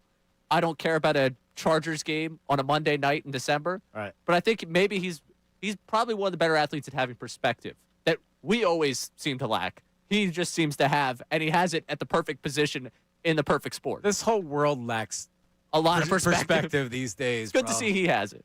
It's pretty amazing. When you're doing the pros and cons, I used to call him Captain Intangible. Honestly, like, when I look back at what I thought Jalen was going to be, I couldn't have been more wrong. Because instead of saying these intangibles matter, I said these intangibles matter, but only so far. Yeah. So I wasn't, these intangibles don't matter, because they do, but that's not going to get you to be a Super Bowl champion. Right. And it kind of did. Well, I mean, he also had to throw the ball really well in the Super Bowl, and he had to do things that I didn't think he could do. And it's not that he's been flawless, those intangibles. He's had to mature. There was a maturing process that happened in terms of leadership. After 2023, having to deal with his head coach and realize, hey, you're not going to get everything you want here. Like, there's some things that he had to do, but ultimately his perspective's been good. All right, coming up, two of the most popular and eligible bachelors in Philadelphia. Actually, three. Ray Dunn, Herb from Northeast Philly, and Cooper DeJean. Has he been taken? Is he in a relationship? All of that. And Herb's going to give some dating advice to Ray. That's coming up. Middays with Marks, 97.5 The Fanatic. All right, let's talk about Bet Parks again. It's all about the live bet on the Bet Parks app. Today's Thursday, right? Today Thursday? Today's Wednesday. It does feel like a Thursday. It does. But on Wednesdays, because I make so when I do the Bet Parks pick of the day, it's being released on Thursday. So on Wednesday, I'm like, all right, what game am I picking on Thursday night for Thursday Night Football? And we got a good Thursday Night Football game this week. But it's pro football. It's college football. It's the big pro basketball cup that was last night. Oh, it's glued to the TV. Who would have thought? They raise another banner in New York. But like that's the Bet Parks app right there. So all the sports live bet it right on your phone, the Bet Parks app. But you can also play blackjack, craps, roulette, hundreds of online slots, and much more. So your favorite sports, bowl season's here. College football playoff, pro football. You're going to have playoffs coming up. Join me on the Bet Parks app. Live bet any game. New users get up to $1,000 casino bonus back if you're down in the first 24 hours. BetParks.com for details. Whether your team scores or not, there's always another way to win on the BetParks online casino and sportsbook app. You must be 21 and in PA, New Jersey, or Michigan. Gambling problem? Call 1-800-GAMBLER. Now on 97.5 The Fanatic Sports Update. What's next for the Phils? I'm Ray Dunn with this Fanatic Sports Update. The Phillies announced the signing of Adolis Garcia yesterday, and Dave Dombrowski had a couple of quotable moments in that Zoom call, saying the outfield is pretty much set, and Dombrowski, when talking about the big picture of the roster, doesn't see a big need. I don't have a real big need. I guess we look for, arms in the bullpen, maybe, depth at different positions. We're dealing with that. But I think as far as our everyday positional players, other than catcher, we'll see what happens outside bringing back JT if anything else happens with this Phillies roster. As for the Birds, they had a walkthrough yesterday in preparation for their game on Saturday against the Commanders. Injury report from that walkthrough had Saquon as they did not participate with a stinger. Jalen Hurts, worried about that ankle. He was not on that injury report. Again, they play Saturday against the Commanders down there in Landover, Maryland. And the Flyers last night getting a win north of the border, 4-1 over the Canadiens. Travis Egras scored his fourth consecutive game. Tyson Forster got surgery on his arm. He'll be out 5 months. That's going to take his season. This update is brought to you by Super Sure. Do you own a small business? You need to hear this. The seismic shift is coming. It's time to get Super Sure. Not kind of sure, not pretty sure, but Super Sure. Coming soon. I'm Ray on your home for the Sixers, Flyers, the best Birds talk in town. 97.5 The Fanatic and 97.5thefanatic.com.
right, we're back Middays with Marks. Ray Dunn, Dutsy, Nate Tedison back screening phone calls, talking to Herb, getting him ready for the air. He'll be coming up live from Miami, shirtless. You know, when you want to get into this industry, taking a vacation after your first podcast episode is a pretty tough look.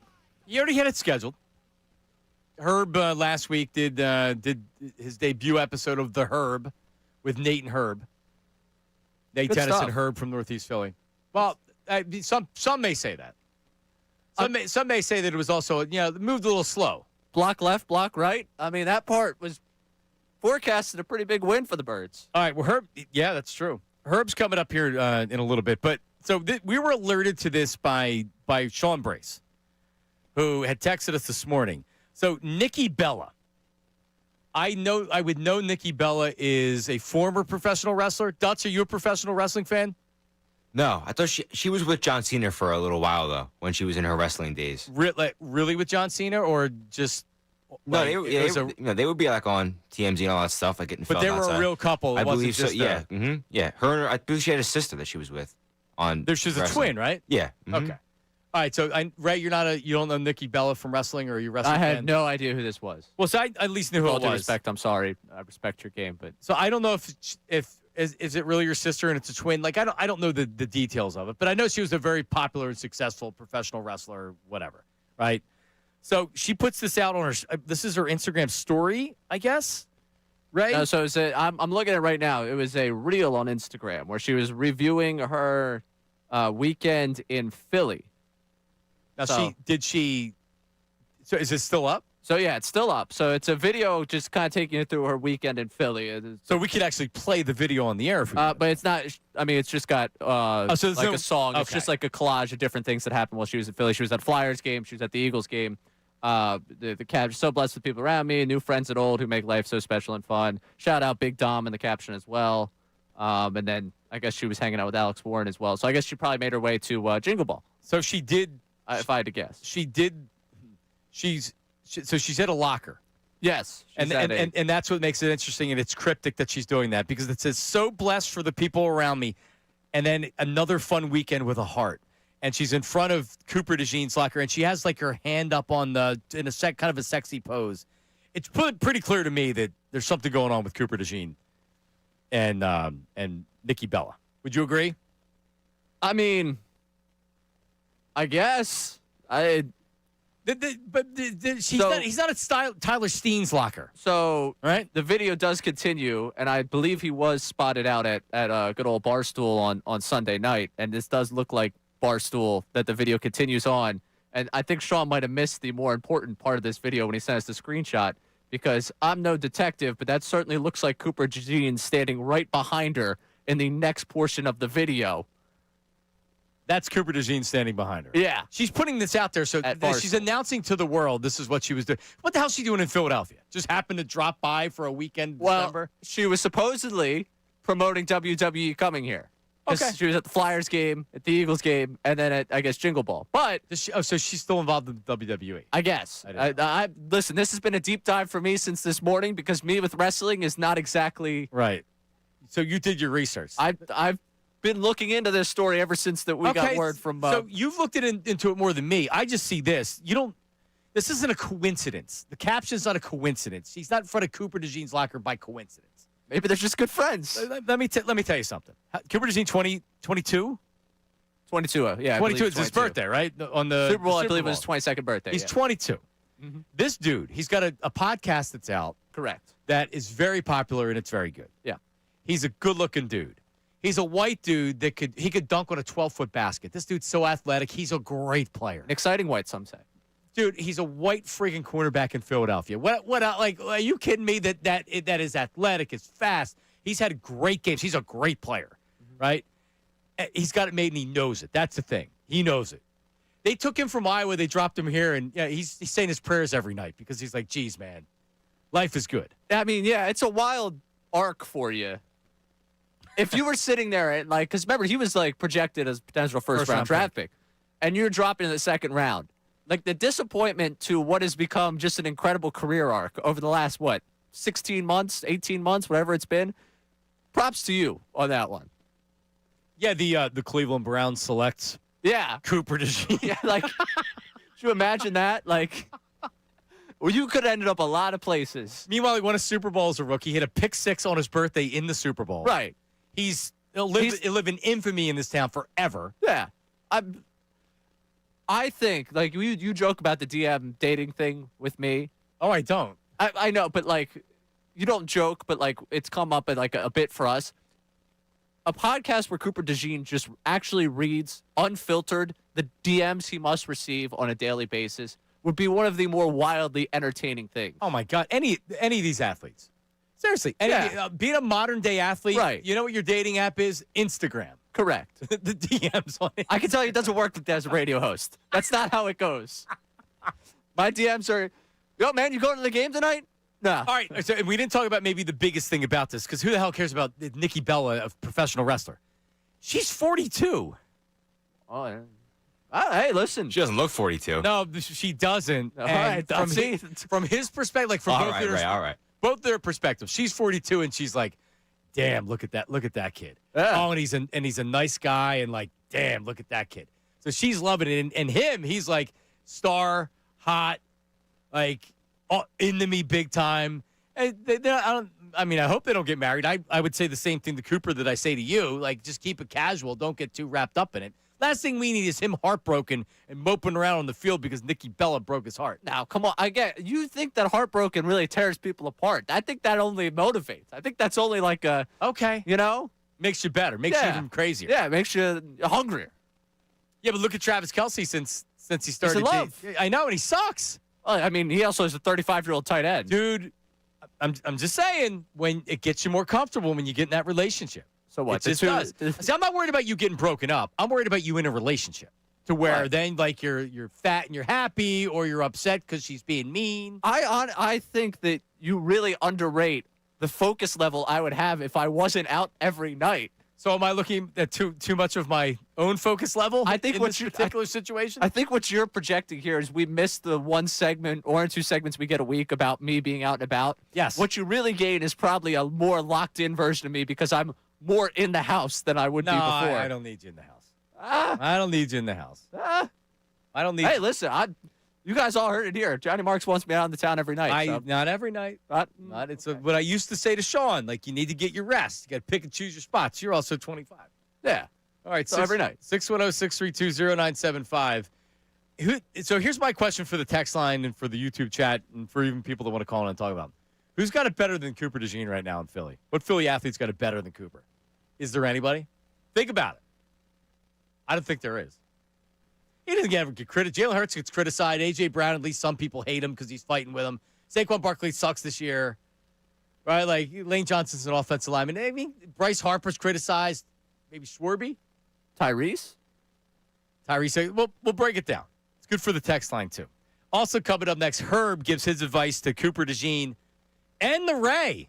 And he gives his own advice live from South Beach. That's coming up next. Middays with Marks, 97.5 The Fanatic. Start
right? We'll see. All I see in there is like Brandon's hair is kind of like, I don't even know, with the headphones, it just changes the hair. It does. Because otherwise it's normally standing up straight and the headphone brings it down. It's kind of like a valley is what it is because the headphones bring it down and you got like the poof in the front, I the just poof don't in the win. back. Menard, I come in the morning, he tells me that I'm looking like an anime character because it's so spiked up. Like I just don't win with my hair. I don't know if a buzz cut's realistic. Maybe I should just shave it off like Bill. I don't know what to do. If we're talking about your hair, that's a win. You're getting reaction to it. You won.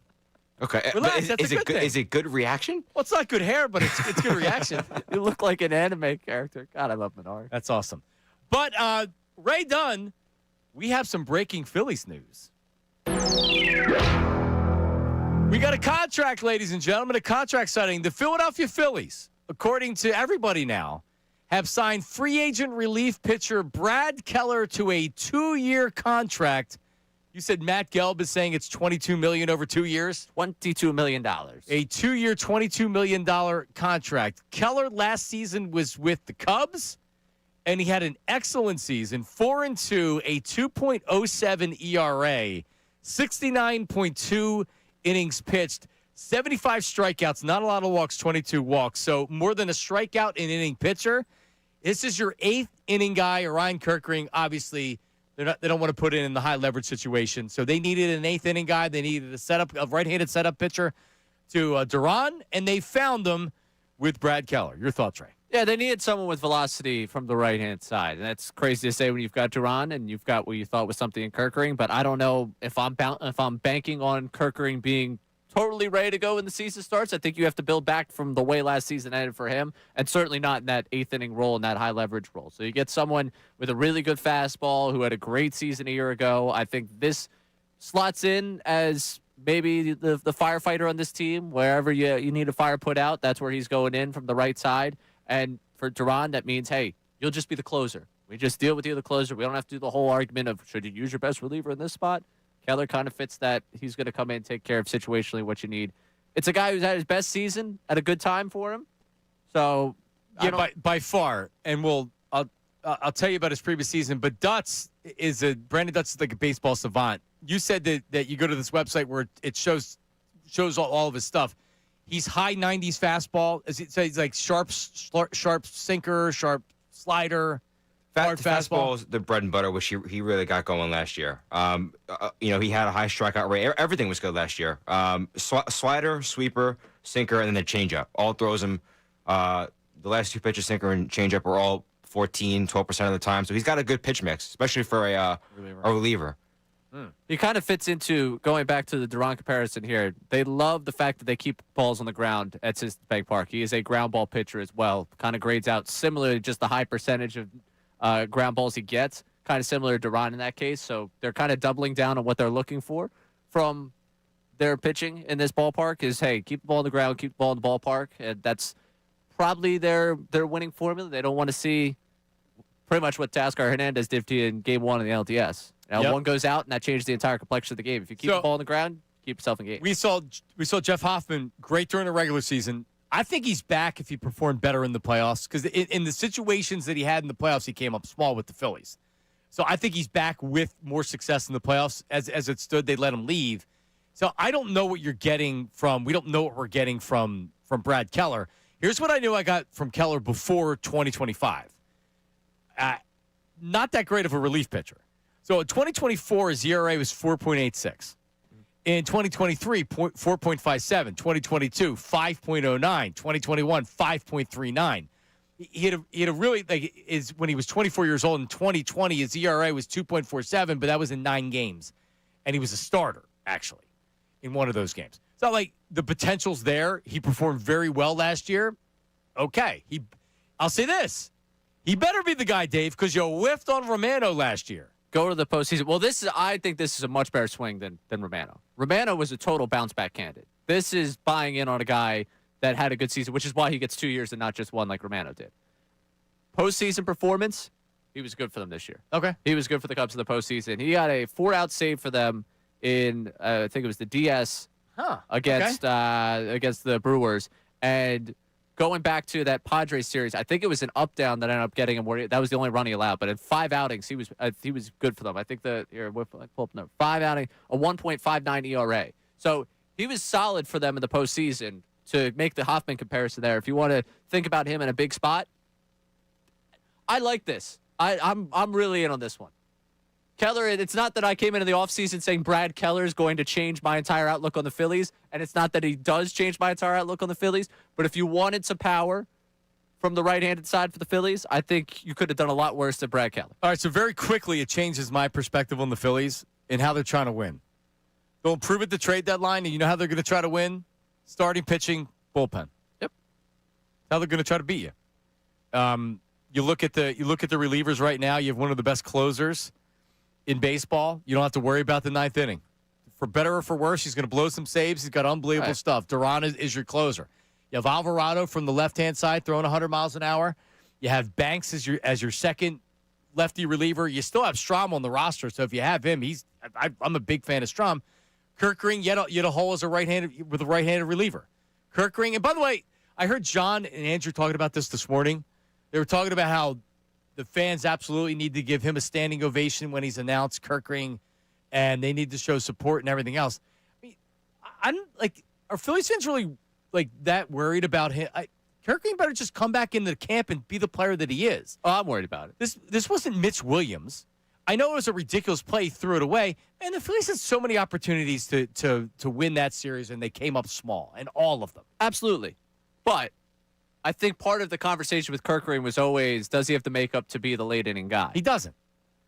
And then he makes that mistake? Yeah, but he doesn't. So you don't put him in those situations anymore. I understand. But before he made the colossal mistake, we were already questioning the mental makeup of what he was as a pitcher. The worry is, can he recover from what happened last year? Which is why I think they're talking about the I mean, I don't need to give him a standing ovation for him to recover. And I mean, if you want to give him a standing ovation, I'm not going to boo him or anything like that. I'm not offering a standing ovation to Kerkering. I have no interest in doing that. Got it.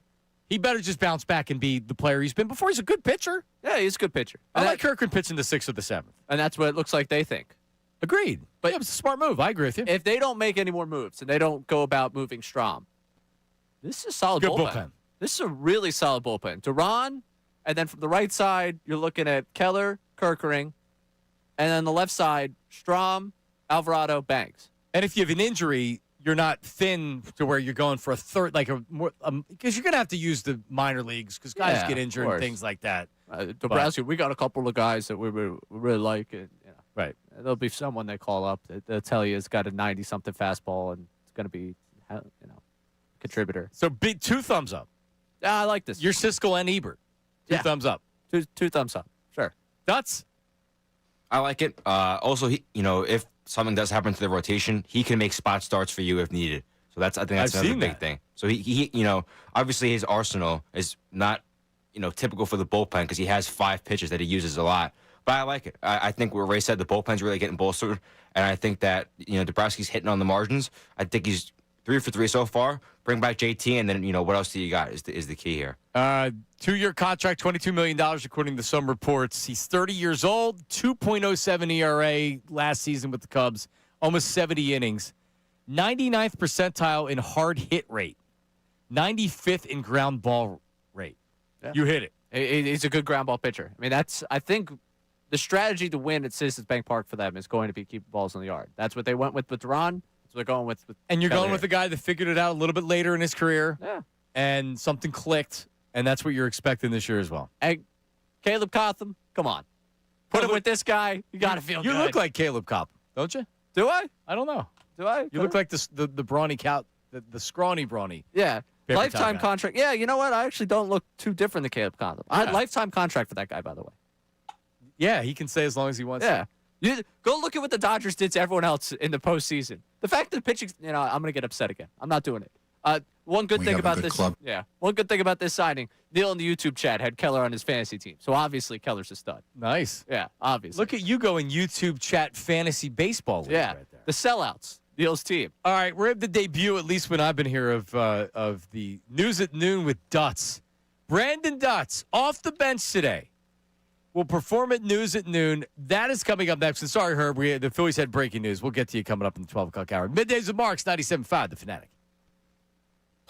Now on 97.5, The Fanatic Sports Update. Change the entire update. I'm Ray done with this Fanatic Sports Update. We were talking about how the Phillies might be done. The Phillies not totally done. Maybe done with the lineup, but certainly not done when it comes to their pitching staff. Looking at the bullpen, they acquired right-hander Brad Keller, signed him to apparently a 2-year, $22 million contract. Number of people reporting it. The first person we saw with the numbers was Matt Gelb, 2 years, $22 million. For the right-hander that spent 2025 with Chicago, pitched in 68 games, had a 2.07 ERA. This comes on the heels earlier this week of the Phillies signing outfielder Adolis Garcia to a 1-year, $10 million contract. So the stove is hot. The Eagles trying to get hot. They had a walkthrough yesterday as they prepare for their game Saturday against the Commanders. Saquon Barkley did not practice with a stinger. Jalen Hurts was not on the injury report despite concerns about his ankle following that game on Sunday against the Raiders. The Flyers won 4-1 over the Canadians last night. Trevor Zegras scored a goal in a 4th straight game for him. Tyson Forster's reported earlier this morning surgery on his arm, and that should be it for his season. This update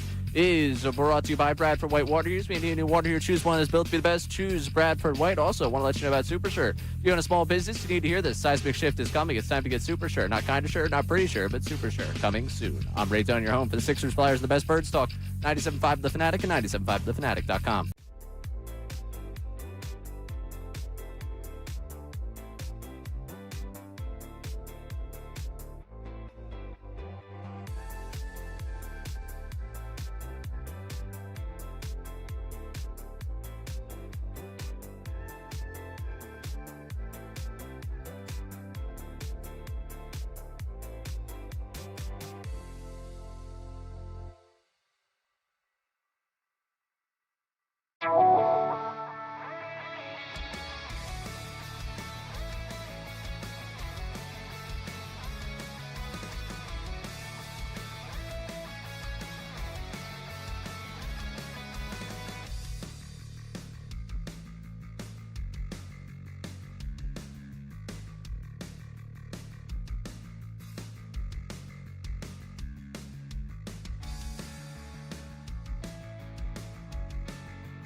All right, back middays with Marks, 97.5 The Fanatic.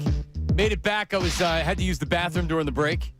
And when we talk about our fourth floor stall here, people think we're exaggerating. The fourth floor stall in the last 2 days, I guess the toilet's been overflowing or someone threw up in the toilet. What? You haven't seen it? Have you not went to the bathroom? I'm on the 5th floor. Well, I try to go to the 4th floor first, and then if it's occupied or it's uncomfortable, I leave. Dutz, have you seen the 4th floor stall? No. Andrew came in here yesterday and said that someone threw up in the urinal, and I have not gone in there since. I've gone to the 6th floor bathroom. I don't want to see that. The big wigs are in town, man. What are we doing here? I don't know what happened, but it was like when you go to an arena or a concert or like a bar bathroom. Yeah. You could see anything in that bar bathroom, and you shouldn't be surprised. Right. That's our work bathroom here on the 4th floor. What are we doing here? Like, who works here? I don't know what Nobody's ever here. How is that possible? We've done this whole thing this week. Everyone important shows up, and all of a sudden, the parking lot's filled. Parking lot hasn't been filled since October. I don't know. I don't know who's doing it. And now people are throwing up in the bathroom. Everyone go back home. No, in the urinal, not even in the bathroom. The urinal. They didn't have the decency to go into one of the stalls. But if two people are in the stall, what do you do? It actually happened to me. Didn't happen to me, but I saw what happened. There's trash cans. I won't say the establishment, but they're all over the place, and it's not anything against them. I went into the bathroom to use the bathroom, and both of the stalls, or the one stall was taken. Someone was sitting down, and this guy like kind of ran past me on the way out of the bathroom, and it was very awkward. And I even was like, "How was that?" And I go over to the urinal, and there's a steaming hot dump that was taken in the urinal. Because someone was in the stall. So what either you're going in your pants or you're going in the urinal. I would have went in my pants, but try and hold it in the urinal. I wouldn't even consider that an option. He ran past you. You know what I've been thinking? Like if I ran past you back, wow, that guy's gonna remember me for that forever. True story. Oh my gosh! Yeah, I was in Millville, New Jersey. True story. No, but like at that point. What do? You have to go, like, you have to go that bad, you have to go that bad. You have to be pretty bad to go in a urinal. You ever thrown up in a public bathroom? Yeah. Yeah. I think so. Yeah, I'm trying to think. I think I've thrown up at a bar at least once. Right. Maybe not. I'm just thinking about it. There was an establishment close to the campus, and I'll say a roommate of mine from college ended up on the floor in that bathroom. And it was one of those things where it's like, what happened to that guy? We walked into the bathroom, the stall door is wide open, and there he is just laying This was you? No, a friend. I used the word roommate. That might narrow it down for people. Oh. He's just laying out. Hey, he's got a good job now. He's fine. He's just laying, and it became like how is this guy going to get back home type of deal. But yeah, that was my what am I going to find in a bathroom story? Because what happened? Almost anything. For sure. You're listening to 97.5 The Fanatic, WPN, HD1 Burlington, Philadelphia, Beasley Media Group Station, broadcasting live from the Comcast Business Studio, powering possibilities. It's time for the news at noon. This city needs its news. Now, it's time for... I'd like to be remembered as a good newsman. The News at Noon. That's the coolest big story I've ever heard in my entire life. That's insane. With Ray Dunn. All right, a little bit different today. No Ray. So news at noon with Dutz. We're going to switch it up today. Bring that down a little bit. Pot it down a little bit. A little bit more. A little bit more. There you go. That sounds much better. There you go. So we're going to start things off in Denver. So Monday night, Rockets, Nuggets, 128-125. Nuggets win in overtime. Rockets head coach Ime Udoka was absolutely tearing into the refs postgame. I mean, the fine is definitely coming, but listen to what he had to say. Just in general, I think it's poorly officiated game I've seen in a long time. Two have no business being out there, and the crew chief is acting starstruck. So you're seeing all kind of inconsistent calls, and I'm sure we should have got a few more texts. What do you say to your team when a game is being called the way that it was tonight? Keep being who we are.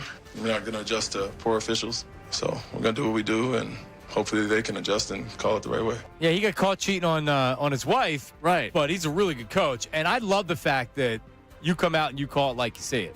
Where it's like, you know what? Like, if they're really that bad, yeah, you're right, Dutsy. He's going to get a $100 grand fine. He's going to pay for it. For sure, definitely. He didn't give a damn. Well, it certainly doesn't. But, yeah, I don't know. I don't love it. No? I don't love, like, give it to the officials. Everybody wants to go after the officials. Sure. Those two don't belong out on the floor, and the crew chief was starstruck? Like, Pretty bold yeah. to say.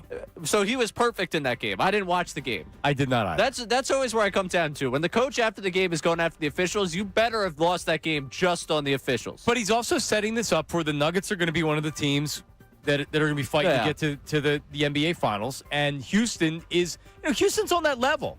Udoka's a really good coach. They got a great roster. They could easily, I don't know what they're doing this year. I haven't been paying attention much this year. But anyway, this is a setup for later on. He's sending a message. You're not going to go out there because you see their all-star players and officiate the game differently. So Jokic fouled out of the game, and he's upset about officiating. It's like, the battle both sides. I don't know the details. No, but I just went down the path of it because my apologies. I know a lot of people be upset I wasn't tapped in the Nuggets Rockets on Monday night. Rockets 16-7, Nuggets 19-6. That's a really good Western Conference. Yeah, Utah is legit, even though they lost last night. But it's a good Western Conference. It is. What do you got? So we're going to college football here. Pete Golding, new head coach of Ole Miss, was talking about players he wanted to recruit for his roster, about players that he wants to work hard, and obviously with NIL. A little bit of an interesting comment here from Golding. So take a listen.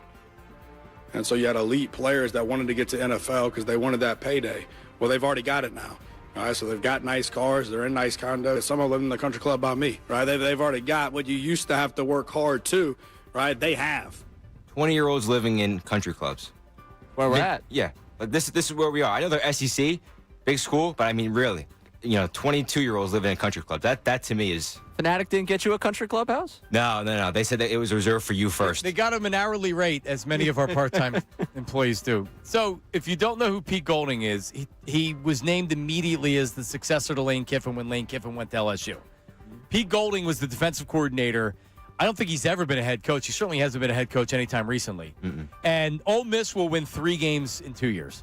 2 years from now, they'll be winning 3 or 4 games, and Pete Golding will be getting fired, and they'll be bringing in the next coach. But these players are going to love him for next year. Yeah, for sure. Yeah, when most of their talented players leave or whatever, they're going to win 7 games next year. They could win probably like 8 or I'm thinking there's gonna be the feel good. This guy stayed. They're playing in some random bowl game. Like they're gonna lose the big game early on in the season, but they'll have enough where like ESPN runs like the 10-minute story on like Pete Golding and his love for Ole Miss and rebuilding after Lane Kiffin, and they'll lose the game wherever that day plays, and it'll be like, oh yeah, they won 8 games. He was fun, and then like you said. All right, in 3 years they win 3 games. Yeah, probably. Like he's gonna be crazy popular with these players, But as far as recruiting, getting new players, and I don't know enough about their roster. I'm not pretending I know enough about their roster for next year. I know Lane Kiffin came in and they have them playing in the college football playoff. Yeah. So they get a good transfer quarterback. Yeah, no, Trinidad Chambers. Yeah. Where was he supposed to go first? Yeah, they're pretty good. They're pretty good, and they'll be fine. But listen to him talk about it like, oh yeah, they're living near me. Like, this is where we're at. I don't. Coaches that act shocked by it at this point. Like, how many years down the line? Yeah, they're professionals. You coach at Ole Miss. Yeah, exactly. All right, last one, Brandon. Yep, so we're heading back to baseball here. Over in Queens, obviously, rough offseason so far. Losing Edwin Diaz, losing Pete Alonso. Over at WFAN, former longtime host Joe Beningo absolutely tore apart Steve Cohen and his voices frustrations about the Mets offseason thus far. What are we doing here? We dismantled our baseball team that basically was a fix the pitching staff away from being a contender in the National League. But I'm even more aggravated with the owner because he sold us a bill of goods, bro. And I really, this is what gets me more than anything. Uncle Stevie, all his money, the Wilpons, it'll never be like this again, and on and on and on. And now we're like we're the Pittsburgh Pirates. Yeah. What? Joe, this is all about money, Teak. He has ripped my heart out with a lot, especially Alonso, obviously Diaz, even Nimmo. I mean, what are you kidding me? And if I'm Juan Soto, what am I thinking? And now you're telling me that they're shopping Lindor? They're shopping Lindor? What? If there's one thing we need to bring back, it's the old school New York accents. I love it. Lindor? Yeah, and Joe's in his 70s, and he's a Met fan, so he's seen it all. Yeah, I mean, he's not wrong to complain like that. From an outsider's look, they're trying to kind of reset with their new president of baseball ops, and they're trying to win the right way, as opposed to overpaying with players that haven't won and you're ready to move on from. Yeah. I wouldn't be happy if I was a Mets fan. No. What we're talking about this offseason was the Phillies. If we were living in the Mets offseason, I'd be 10 times more mad. Yep. I'm just dying because my mom's side of the family's from North Jersey, like just outside New York, and originally the family's from New York. Just hearing the accents and then being upset, I'm just taken up there. And the way they complain about the Yankees because they're Yankees fans, but Right. I can hear the same, fill in different names, the same accent. And we're sold a bill of goods. Like I've been sold a bill of goods every year with this team. Uncle it was supposed to Stevie. be different with Uncle Stevie. so good. When I'm like driving through there, I love turning on New York sports radio. One, just for the angry accent and the caller. You can get their AM signal all the way down here. Oh, can you? Yeah. I actually, when I went to Phillies Mets in April, May, whatever it was, when the Knicks were playing the Pistons, and that one of their hosts actually had the nerve to say the NBA would be better off if the Pistons won, complaining about officiating. And that's when I was like, yep, this is local radio. Is it convincing yourself the world's against you? Every city has their own style of radio. And that was now mostly retired Joe Beningo on WFAN. Yeah, that's good. That's good stuff. Thank you, Dotsie. All right, we got a mixed bag of phone calls coming up. 610-632-0975. The Phillies with a big signing, turn up the back of their bullpen. We'll discuss and then have our thoughts change. It's weird. Earlier at the beginning of the show, we lead off the show and we're like, yeah, like they haven't really gotten better in any facet, but now you can actually see maybe what they're trying to do. Yeah. We'll update you on all that coming up next. Middays with Marks 97.5, The Fanatic. Unfiltered with Rick.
I hadn't heard that one before. Is that brand new?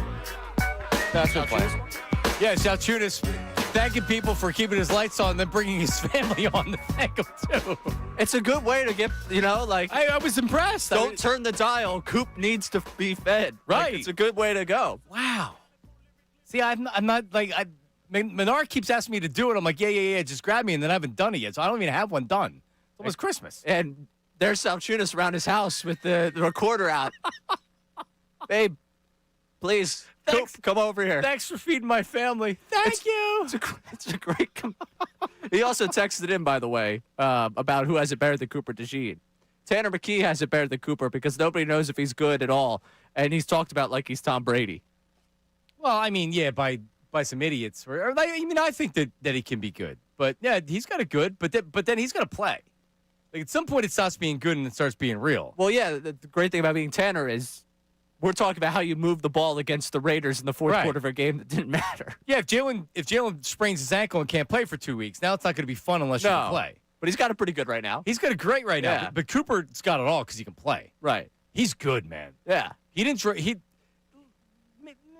Earlier in the season, maybe like a little bit of worry that he dropped off a little bit. I think it was more he was figuring out his role on this year's team. Yeah, when they moved so him were the outside, coaches, it didn't yeah. look great. But, No, he looked We'll bad forget against about he that. looked bad against the Cowboys.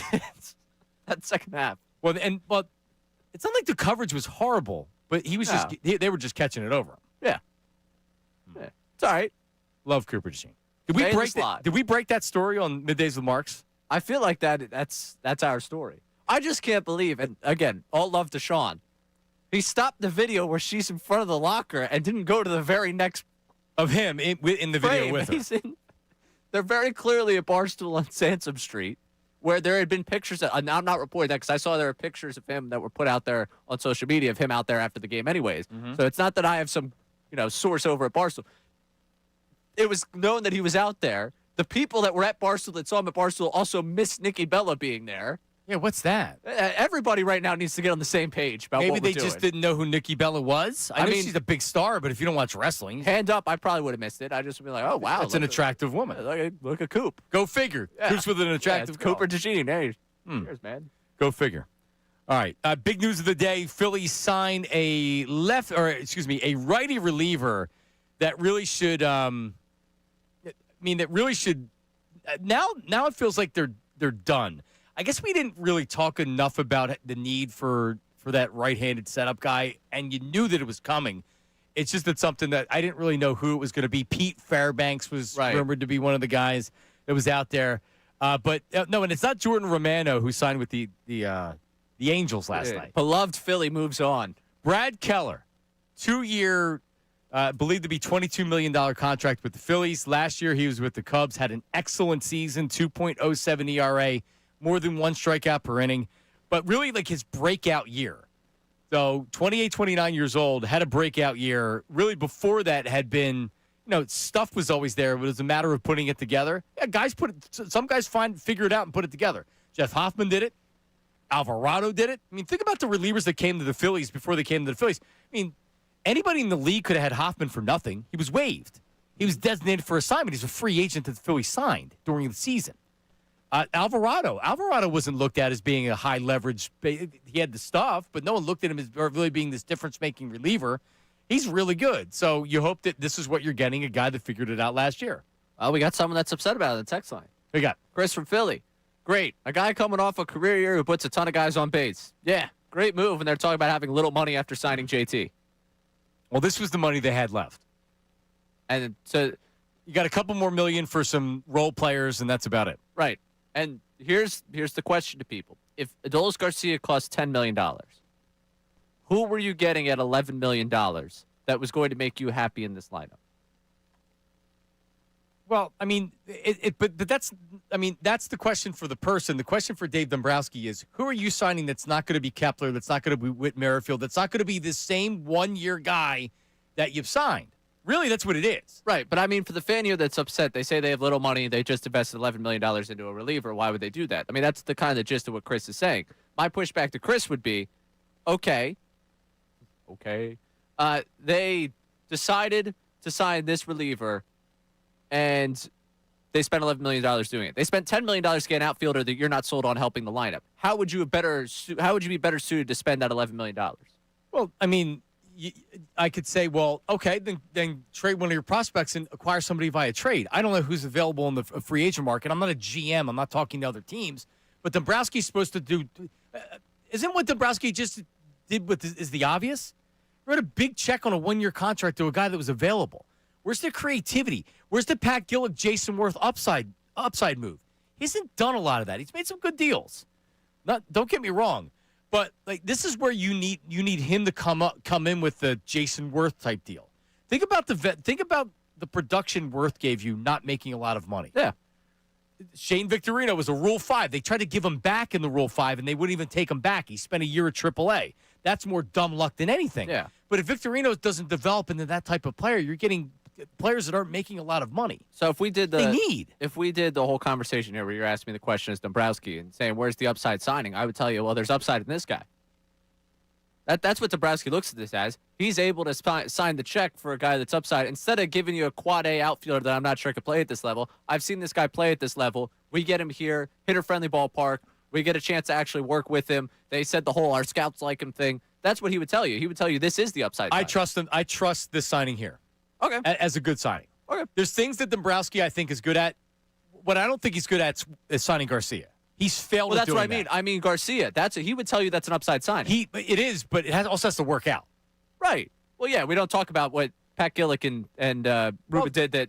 Jeff Jenkins, I talk about it all the time. What canceled out Jeff Jenkins was Jason Worth. Right. What canceled out, there was another move, Adam Eaton, was trading for Jamie Moore and Joe Bland. It took care of your rotation. So you have to make those moves. But when you don't have a lot of money to spend, you can't just write the biggest check. You need to make good moves. The Garcia move to me it's a coin flip. It's not going to be because he's a good GM that it works out. It's going to just work out or it's not. With Kepler, like, did they believe that Kepler was going to work out? Is there analytics telling you Kepler's going to work out? Or it's, hey, he hit 25 home runs before. He's only costing $10 million. The upside is that he hits 25 home runs. That's what you're having with Garcia. We'll see. I don't know if it's going to work out. If I was betting, I'd say it doesn't, but he'll probably have his moments.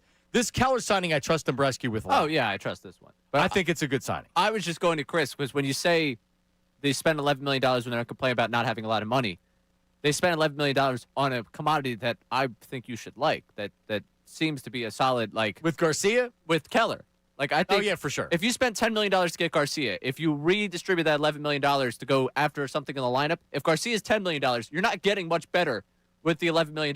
No, what the $11 million player that you add to your lineup here is not going to make you feel better about this lineup today. No, it's probably Keller's he's just the collateral damage of the things that Chris didn't like. Right, that's what I'm saying. I'm saying to Chris that, like, don't take it out on Keller that this lineup is what it is. This is a good signing by the Phillies. Yeah.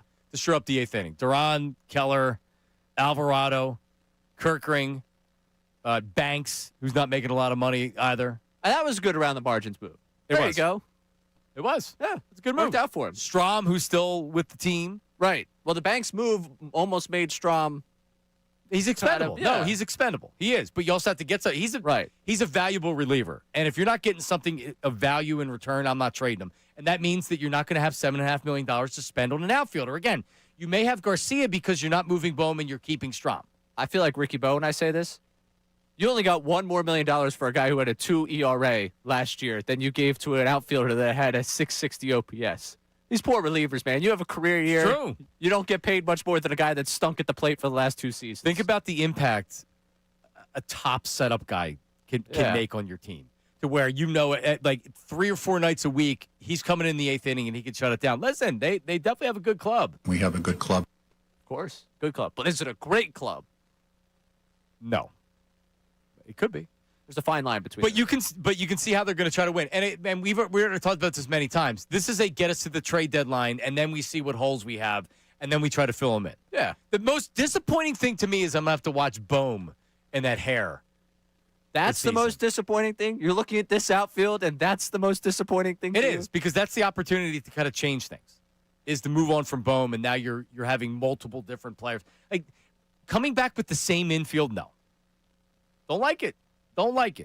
610-632-0975. Chuck wants to talk about some stuff. And coming up next, I promise, live, Herb from On the Beach in Miami.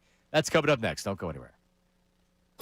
Now on 97.5 The Fanatic Sports Update. Bills make a move. I'm Ray Dunn with this Fanatic Sports Update, and it's brought to you by Groundworks, your expert for basement, or you're trained and certified experts for basement waterproofing and foundation repair since 1997. Book your free inspection at groundworks.com. The Phillies signed right-handed reliever Brad Keller to a 2-year, $22 million contract earlier this morning. Matt Gilb giving the figures there as a number of reporters reporting that they have signed the right-hander. This coming just days after signing outfielder Adolis Garcia to a 1-year, $10 million contract. So the Phillies making some moves over the last couple of days of the week following the winter meetings. As for the Birds, they're getting ready for a Saturday matchup with the Commanders down there at Landover, Maryland. Birds went through a walkthrough yesterday. Injury report came out. Saquon Barkley did not participate with a stinger. Jalen Hurts did not appear on the injury report. And the Flyers last night winning 4-1 over the Canadians.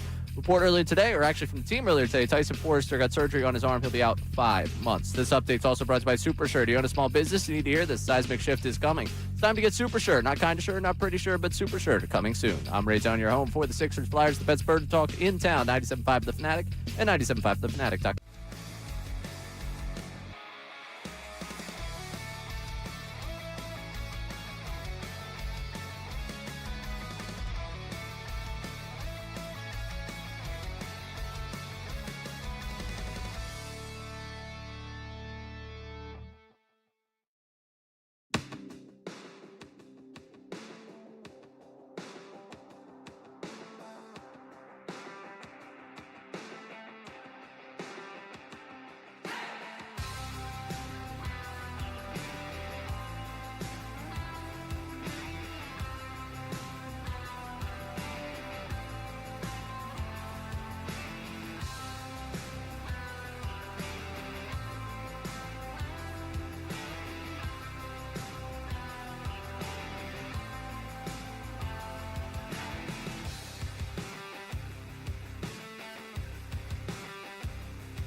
We're back middays with Marks. 12 o'clock hour, as always, brought to you by Service First HVAC, offering 0% financing for 48 months. Rebates and tax credits up to $4,300. Did I get that tax credit? When purchasing a heating and cooling system, learn more. ServiceFirstHVAC.com. John Marks, Ray Dunn, Brandon Dutz producing. Nate Tennant. Everybody's here today. Except no Harry, no Jason, no Amy's in tomorrow. Ray's in the number 2 seat today. Yeah. Good job, Ray. 2 seat today. Doing Friday, nice. I'll be hanging out with Mike Gill. Yes, Friday I'm off, but I will not be. I was supposed to go to New York, and because of the weather, I'm not going to go. How'd everybody take that? Everybody's disappointed, but I mean, I know that it's supposed to be raining, and then the temperature drops to like from 50 to like 20 in 2 hours. Yeah. No, and it's going to be 40 miserable. to 50 mile an hour gusts in New York City. No, thank you. It'd be miserable. Yep. You'd rather take the disappointment today than the misery on Friday. I'm going to go do I'm going to have breakfast with my wife, and then nice. I'll go to OTF to do a class at noon or something. like There that. you go. Hey, I'll have a good day. Yeah, that'll be a good day. Let's go to Herb. Herb always seems to have a good day. Good life. Herb is on the beach in Miami with his shirt off, joining us right now. And if you want to watch on YouTube, I believe we have live footage of Herb at the pool. It's up? All right. All right. Herb, how are you, buddy? Okay, Johnny Marks, what's happening? How's your trip? Not bad. Well, Monday when I got here around 1:32, it was raining. Raining. It wasn't real hard, but it was constant. You could see the water all over the pool. So you arrived on Monday. When are you departing? And then I was here yesterday, and I'm leaving tomorrow night about 8:40. I'll be in Philly at like midnight. Thursday night. Around So midnight. Monday you arrived, not great weather. How about yesterday? Yesterday was just cloudy and windy. A lot of the palm trees were really moving around. But today's the best day. The sun's out, and the water's not bad. I'm going to, as soon as I get off the pool, I'm going to go into the pool as soon as I get in. Sun's out, buns out? There are a lot of... the sun's been out all morning, all day. But yeah, are the it's been buns out? It hasn't- I know how it is down in South Beach. The buns are usually out, too. Hello? Yeah, but it looks like it's going to be a good day all the way to maybe 5 o'clock. You know what I mean? Until the sun gets done. All right. Well, enjoy yourself today and tomorrow. Get back safe. Now, you were calling in. Were we talking about Ray's dating advice? Yeah, I heard something about that. But I also wanted to bring up that Cooper DeJean one thing. Yeah. There was a girl that I saw him with last year. Either I saw him at the parade on the floats, or was maybe somewhere in Iowa where he lives or so. So you there think was a that girl with black hair, dark black hair, I think she had. She was pretty hot looking, you know what I mean? I bet. She didn't look like she was 42 years old, like the one you're talking about today. Well, did you see the one we were talking about today? Is it the same one? No, I didn't. I'll have to check it out. Send me the name. Send me the name, and I'll look it up. Nikki Bella doesn't look like your typical 42-year-old that you see, at least. Any luck down there? Or you've been hitting the bars on South Beach? I went down last night, and I had dinner down at what do you call it, Havana, 1957. I ate there a couple years ago. Gotcha. It's right there where all the restaurants are. All that. All right. So all in all, it seems like it's been an kind of trip for you. Not great weather, but you're trying to make the most of it. Yeah. No, it's all right because it's this week. I wasn't assigned. I wasn't assigned Monday, and then there's nothing like. Pretty much like Tuesday, Wednesday, Thursday, there's nothing. So, I mean, we go back to work on Friday. I'll be there probably around 10 o'clock. And then we got Saturday, Sunday, and Monday. And then you got we're off the 24th, 25th. All right, Then so we got Jake Disney on ice for the whole week. but you all weren't the way there. to You weren't there for January the. 3rd. You weren't there for the Jingle Ball. I had Ben who was Yeah, my friends, the guys that I worked with, they were there for Jingle Yeah, Ball. Ben, he sells cotton candy, he's a big listener. He had told me, he said, like, did you see Herb Oh, tonight? yeah, I know one of them. Yeah, I know those guys. And I said, Yeah, no, I know. I think Herb's in South Beach. So he's like, oh, yeah, so he's not working tonight. I was looking for you, Herb, but you sent me the picture from South Beach. So listen, Yeah. make the most of it. You have tonight, last night in town. So do your Yeah, just to be careful. to pick up, right? Don't get drugged. Was it John Blair's got drugged? Was that in South Beach? No, don't get I don't drugged drink. like John though. Blair's. I don't All right? drink. I'm not allowed to drink like that, dude. I Oh. can't drink. Well, just be You know what I careful. mean? Just be careful. I could have went to Punta I could have went to Costa Rica. It doesn't matter. All right. Well, listen, enjoy the rest of your trip. We'll talk to you soon, all right? All right, I'll see you when I get back. All right, there he is. All right. All right, Herb from the Northeast Philly. You could have went to Punta Cana. You could have went to Costa Rica. Costa Rica. Costa Okay? Rica. Costa Yeah, Rica is sorry. where it's at. Well, I mean, yeah, you don't have to worry. Like, it's an easier flight down to Miami. A couple days guess. might be a little cheaper. I don't Yeah, know. I'm just thinking if he was going to, if he's to try to just relax and enjoy, because Herb just made it very clear he's not much of the South Beach, type. Yeah, I thought it was kind of an odd. Yeah. But this is what he does. He takes these vacations and he goes to exotic places, and I think he likes the scenery in a lot of these places. Yeah. I mean, certainly the scenery in South Beach isn't bad. Yeah, I'm out on South Beach. Really? Yeah, it was cool. I've been to South Beach. I'm thinking I'm much more of a drive up north a little bit on the Atlantic and those beach towns around there. Get a lot of old people, but still. Yeah. Like West Palm Beach, Fort Lauderdale's very cool. I enjoy Fort Lauderdale. Yeah, very nice. South Beach might be. I don't know. My buddy's supposed to call me this week for his bachelor party. We're trying to figure out where we're going. South Beach? Miami was discussed. You see Ray wearing a pair of khakis and a white button-down fabric shirt with the chest hair flying everywhere. Yeah, like pair of the sandals. floor shirts with the chest hair hanging out. Absolutely. I mean, 1,000%. You're not like. For sure. Sunglasses on inside. Yeah, like that absolutely. For a weekend, I could lean into being that type of guy. You are that kind of guy. That's why. Yeah, I guess. I was trying to see if Havana 1957 was like near anything good, like where he was getting into like maybe a little post-dinner, slipping into a club. Yeah, you know? that's. Imagine Herb with the section. We don't need Herb in a club. Herb getting bottle service. We don't need him getting robbed. Big sign says, okay. Come on. Come on. What did you do to the drop board here? It was frozen. I have to restart it, but I have to go over to you to restart All it. right. So. Well, listen, coming up, Colin Cowherd. We'll take your phone calls as well. Chuck and Greg, hang on. But Colin Cowherd, we played the contradiction that he had before. He doesn't trust Jalen Hurts and Nick Sirianni in a big spot. We'll play that for you coming up next. It's very interesting. It's Middays with Marks, 97.5 The Fanatic. Philadelphia's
They're 3-5 when allowing 21-plus points, and in the playoffs, you're going to face better quarterbacks.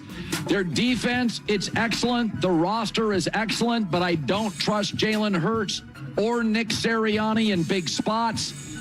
Again, they play the Commanders twice in the next 3 weeks, so they're going to flex and look impressive, but this offense feels like it's been broken since week 1.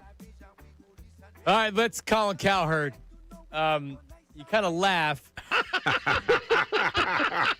when he says, Okay. I don't trust Nick Sirianni and Jalen Hurts in a big spot. And they just did win the Super Bowl and dominated the Chiefs. But then when you take a step back from it, and maybe this can bring a certain level of levity to the situation, isn't that what a lot of people in this town are doing right now, which is saying we don't trust Jalen Hurts and Nick Sirianni? I mean, let's bench Jalen Hurts, and Nick Sirianni's a bozo, and Kevin Patullo fire him.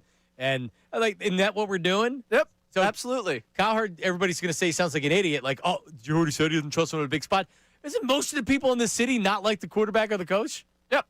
And that's and Andrew keeps referencing it on the morning show, and it's something I said to you a couple weeks, maybe a month or so at this point, that the reason the Hurts conversation is exhausting because no one's accepted new information.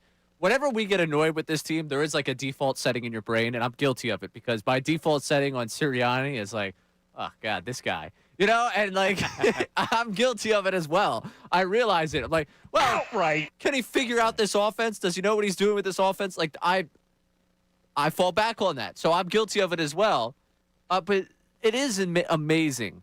They won a Super Bowl less than a year ago.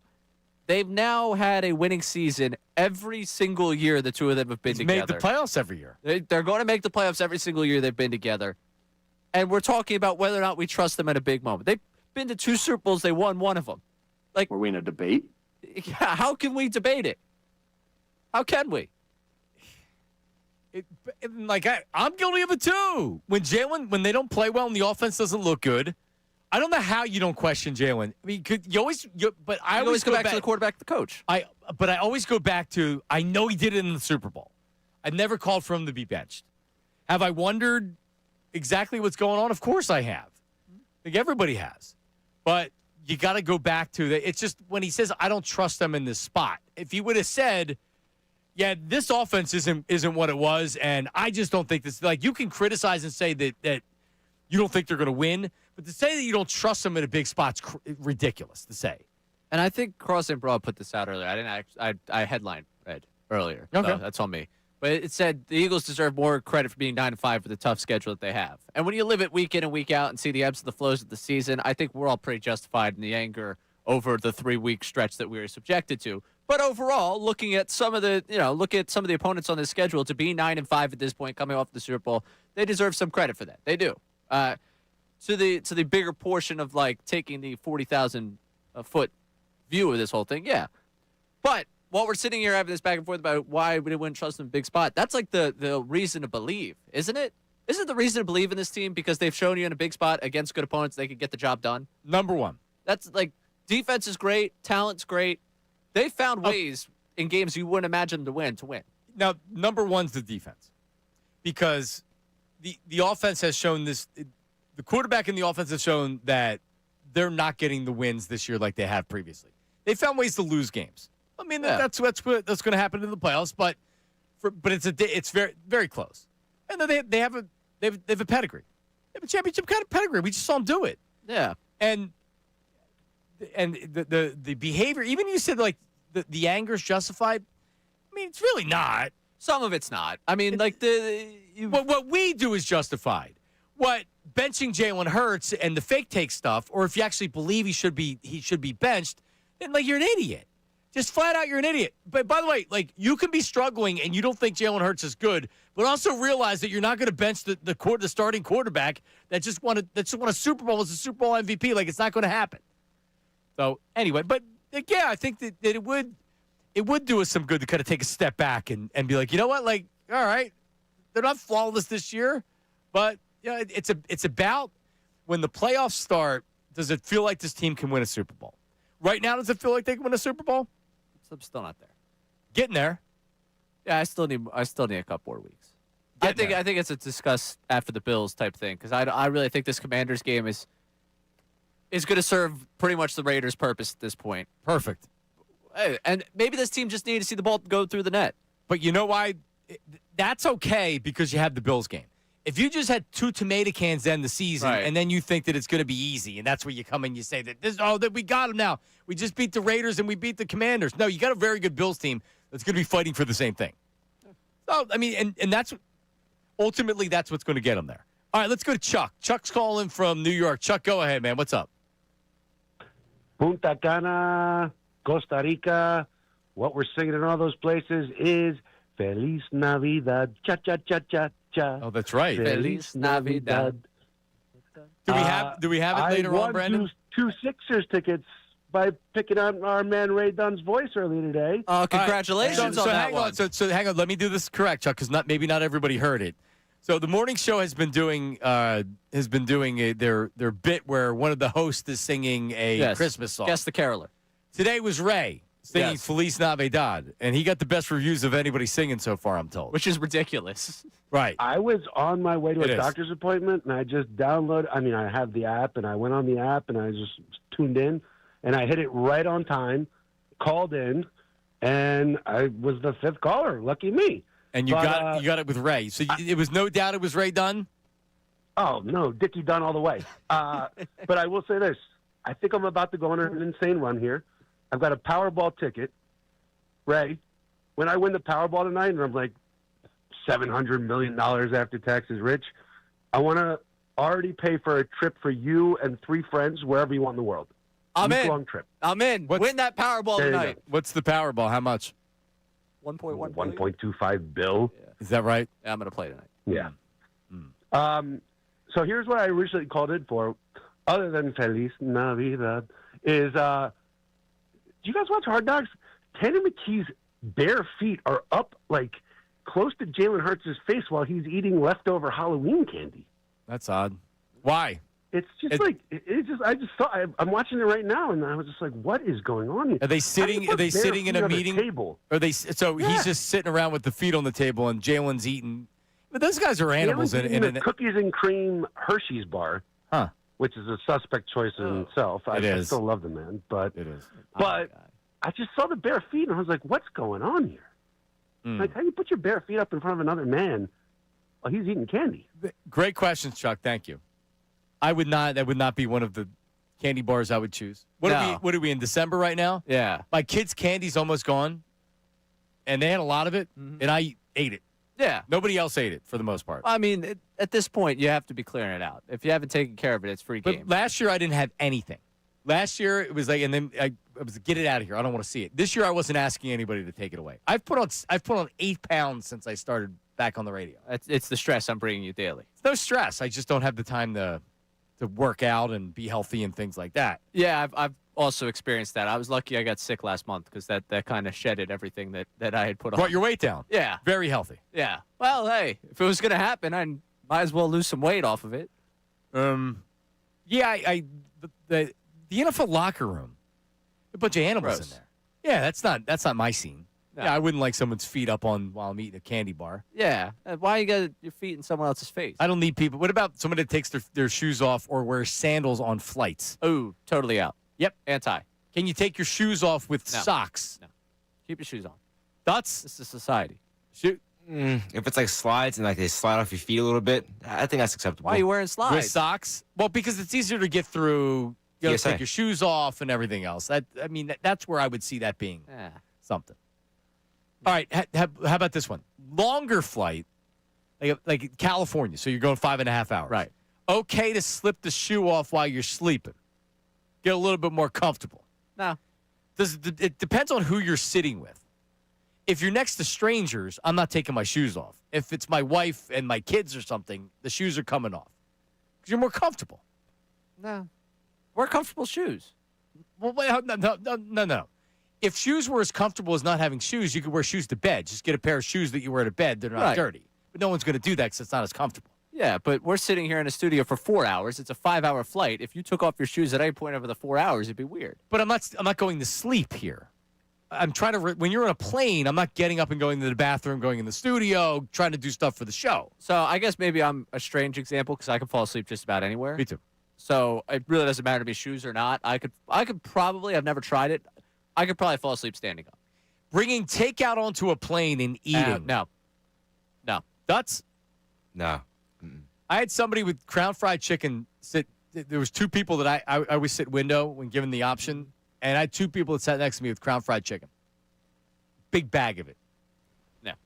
Not even with the Tylenol PM, it was hard to go to sleep and stay asleep. I hate it, and I always cringe when anyone involved with the program for Flying Commercial goes to the food court, and I see them coming back towards the plane close to the flight time, wondering if I'm going to be a part of a group that has people bringing food onto the plane, because I'm very much anti that.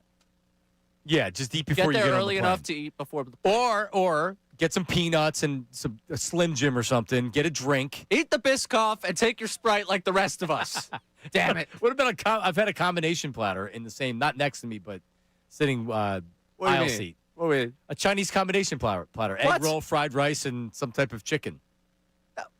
I hate True people, story, dude. man. I hate people. All right, coming up. Earlier this month, we had an anniversary that got me thinking, because somebody sent me the reel of it today, and I'm like, all right, but it's not the anniversary, but the Snow Bowl, the snow game of the Eagles. And then you look at the last couple of weeks.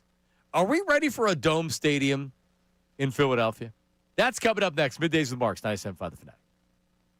Now on 97.5 The Fanatic Sports Update. Another Phillies signing. I'm Ray Dunn with this Fanatic Sports Update. Reportedly, the Phillies are giving a 2-year, $22 million contract to right-hander Brad Keller, who played 2025 with the Cubs, pitched in 68 games with a 2.07 ERA. The right-handed reliever figures to slide in somewhere in the high-leverage innings for the Phillies in 2026. This coming after they signed Adolis Garcia, outfielder that was most recently with the Rangers earlier this week, to a 1-year, $10 million contract. So the Phils active right now. The Eagles getting set for their matchup on Saturday with the Commanders down in Landover, Maryland. They went through a walkthrough yesterday. Injury report saying Saquon Barkley did not participate with a stinger. Jalen Hurts was not on the injury report, despite the fact that people were concerned about his ankle following the win over the Raiders. Flyers last night winning 4-1 over the Canadians. Trevor Zegras scored for the 4th straight game. We got word earlier today Tyson Forster getting surgery on his arm, out 5 months, which would be putting his season in peril. This update is brought to you by Super Sure. Do you own a small business? You need to hear this. A seismic shift is coming. It's time to get Super Sure. Not kind of sure, not pretty sure, but Super Sure. Coming soon. I'm Ray Dunn, your home for the Sixers, Flyers, and the best birds talk in town. 97.5 The Fanatic and 97.5thefanatic.com.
Philadelphia.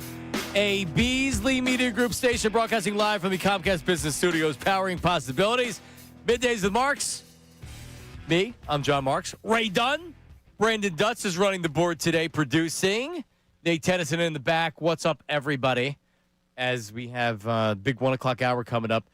Final segment of the show is the YouTube chat recap. If you need any more reasons to watch us live on YouTube, the YouTube chat recap is an excellent community.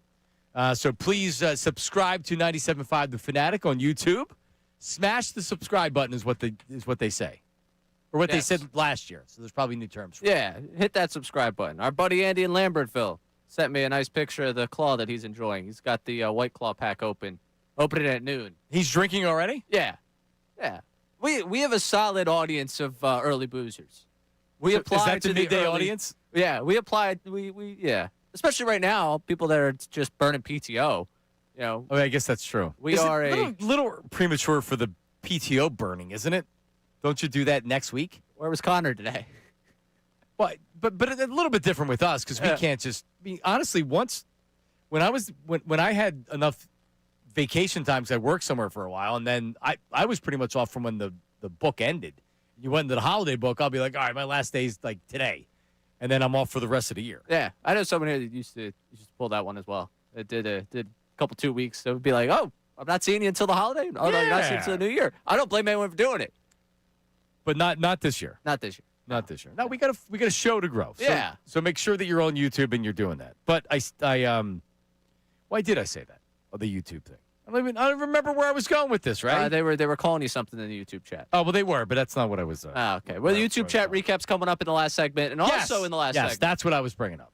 Like the Jason Kelsey, the Phillies special, they have the Christmas album that comes out. Very, very good. We have one of our own here at 97.5 The Fanatic. Yes. And we will debut it. It's only one song, but it's more than one song. It's a complete album. And it's one of our notable callers. So I've only talked to you once since I've been back. He's been on the line a bunch of times. He doesn't hold a lot. No, which is weird. He doesn't.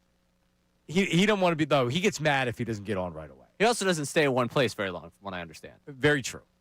Very true. That's coming up last segment of the show. We debut it.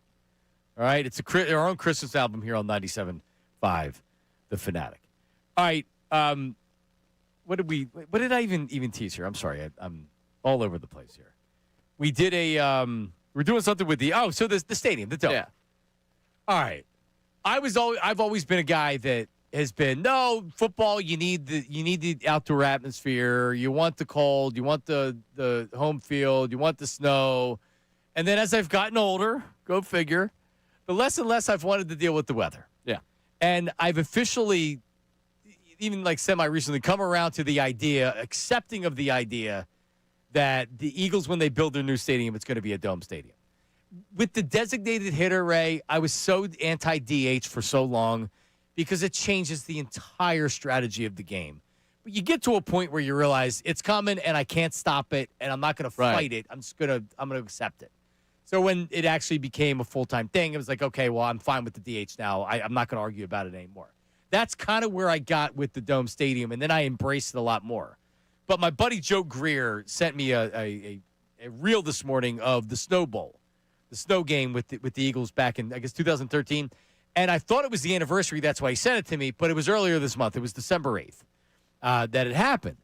But so if you were to have a dome, you wouldn't have those moments. You wouldn't have that. They wouldn't keep it open like, hey, it's going to be snowing today. Let's keep it open. You need here's what I want. Retractable roof, dome stadium to where you're not going to have cold weather, but you can keep it open when it's nice enough out. I'm okay with the dome stadium. The dome stadium's coming. I'm not going to fight it anymore. And frankly, Ray Dunn, there's a better chance I'm going to a game if it's in a dome than if I have to be cold outside. Johnny, what happened to you? You're from wise. Philadelphia, man. Home turf. People are calling me Elliott Shore Marks because of it. No, but I'm not. See, that's again. He's saying it because it makes people mad. I'm saying it because I'm being honest. As much as I'd like to sit here and claim, because it's true, the snow game is iconic because it was in the snow. Otherwise, it's just some game in December. But because it's in the snow, it's a memory we'll have forever. NFL Films does it. It's an all-time Philadelphia iconic memory.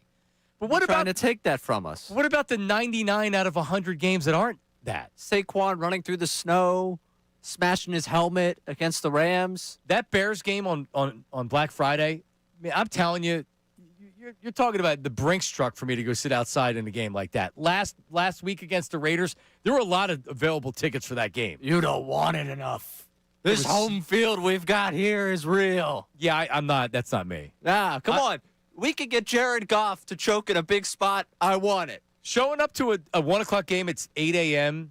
in the cold and sitting outside for hours and snarling in the crowd, I have no interest in doing. I would have much like if I could drive down, tailgate for a few, and then go into the stadium, into a dome stadium. Absolutely, let's do it. I mean, I've lower level seats, of course. Yeah, of course, obviously, yeah. I truthfully haven't been to an Eagles game since before the pandemic. So you're speaking to someone here that has not been to a game. Like, pandemic happened, didn't get back to it. Then I was here. Then you're working around the game, and it's like, all right, right. You work the game. Yeah, you work around. So I have been able to go down. So I'm speaking from someone that enjoys the experience of watching it in the comfort. But come on. Yeah, you're so fake. Then start going to games. You could go to games if you want to. If someone wants to get me tickets to a freezing cold game and they say, you know what, Ray, we don't need you to do pregame, I'll be there.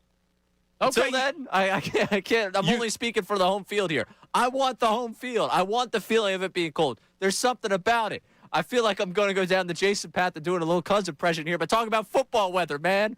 Talking about football weather. It's 20 degrees. These two teams are hitting each other. The ball might not be able to go through the air. Come on. It's a tradition here. We have to hold something sacred. But when I was your age, I embraced the... Right. Embrace the chaos. Embrace the cold. Yeah, not now. Dutz, you like going to games? Well, you're a Bronco fan. Have you been to a Broncos game? Here on the East Coast, yeah, I've never been out to Denver. My dad and I have gone to MetLife multiple times when they've been here. When you see them play. Yep. Yeah, but you're also 21. I was shotgunning beers in the parking lot when I was Dutz's age. What do I care about a little cold? I'm not built for the cold, though. Like, Sunday morning, I was shoveling outside with my dad. I'm like, this sucks. Like, you know what? The winter snow, it blows. couple of hand warmers. Figure it out, people. I actually like the whole process of shoveling. I like it better with a snowblower. Don't get me wrong, but it wasn't. You know, we got a lot of snow up in Collegeville, so it felt I didn't. My gym got my class got canceled because of the snow, so I was like, this is my workout. Yeah. I don't know, but I don't need to be. I don't need to be out there. No, see, so, but here's what the dome gives you. Here's what I don't know you're missing because you know it, but here's why it's going to happen. Super Bowl, Final Four, anything else that you want that they want in a controlled environment that they're not going to put outside. WrestleMania again, all those things are now in Philadelphia. We're a world-class city. You can't have a Super Bowl without that. I know. Bring me a Super. I would love to go to a Final Four. Like, all those things would be great. Yeah, well, guess what? You don't get to go when they have the Dome Stadium. I won't permit it. Wait, that's not how this works. That's not at all how this works. Either you're in now, or you don't get to reap the rewards. You can't complain about it and then be like, no Dome Stadium. Yeah. Oh, give me tickets to the game. I control what happens here. I'm going to be the one that's standing in front of the bulldozer. Like, no, you'd be a don't do the phony. Dome. That'd be phony business, phony baloney. Where'd you want the Phillies stadium to be built? I was fine with South Philly. If you gave me the choice at the time, not knowing logistics and how much of a mess it would have been, I would have said Broad and Spring Garden. But that's because a lot of people are saying Broad and Spring Garden. No more CBP for you. No, but I wasn't anti. Like, you're anti-dome. I was never anti-Citizens Bank Park. Whoa. I've never been anti-dome. All right. Let's be clear on that. Are you for the dome or not? Never mind. You missed where I was going with that one. No, I like the dome coming here. I feel like it's inevitable. Like, I feel like we're going to get to the point where that's so. It's a matter of when. So me sitting here screaming about it, like, I'm going to miss those moments. I would love for those moments to continue. I know that I have to cherish them while I get them because they're going to go. When is the link going to be? Because you obviously need a long time in advance to plan a new stadium that's going to be billions of dollars. Yeah. To get the site, what you're going to do, you need the backing, you're getting taxpayer money or whatever. I don't know how it's all going to work out, but they're already laying the groundwork for it right now. Yeah. The link doesn't feel old to me. No. I mean, 22 years. Yeah, it's really not that old. It's functional. Yeah, it's not the vet. No. When the vet was done, the vet was crumbling. Yeah. It wasn't built to last. But see, Why do we need a dome? We got a perfectly good stadium here. We've got 10 great years. memories in it. You run the risk. What if it's cursed? What if the next stadium's cursed? Oh, man. I would say that's one of the considerations that I It had, has to right? be. With an outdoor stadium, they've won 2 Super Bowls. How do we know that when they move to a Yeah, dome? but they didn't play in that stadium. Doesn't matter. Yeah, but it's been their home. It has been their home. They've won how many NFC championships? How many? What, 4 in that place, right? 2004. 4? No, 4. 4. Yeah, 17. 4. Yeah, 4. They've won 4 of them in there. Where's the drop? I don't know. Whatever. 610-632-0975. I get it. Where we're going is they want the dome for the events and all that stuff. You're not ready to give it up just yet. There's something about football weather. There's something about it. Yeah, where we get at least a little bit of the, and like that's just a fun thing to talk about all week. Like Jared Goff in the cold, Matthew Stafford coming in the cold. It does give you, I mean, it can give you an advantage. Right. Especially the way that the Eagles build teams here in the trenches. Didn't give it in that Bears game. No, they got beat up in the trenches. But yeah, Goff, I'm guilty of saying it. Him coming in here in January, we saw what it was like. Don't we also kind of have a quarterback that maybe you want playing in the dome? Yeah, it would be good. It would be nice. But guess what? We built it tough. We're tough here in Philadelphia. Give us our dome, our cold weather. All right. 610-632-0975. Middays with Marks and Ray Dunn. Don't go anywhere. Back after this. Hey, let's talk about Morgenstern Medical. My hair doctor. A lot of people have asked because I for many, many years, Dr. Glatt, it was Glatt Hair Restoration. And unfortunately, Dr. Glatt passed away a couple of years ago now. And Ken Morgenstern from Morgenstern Medical worked very closely with the good doctor. And, after he had passed, it was like, well, what's going to happen with his practice? Because he has an entire hair team that's been doing this for over 30 years, right? So that's where Morgenstern Hair comes from. The same team, the same hair team that did all of my work, all of my maintenance, everything, the same hair team that got my hair back.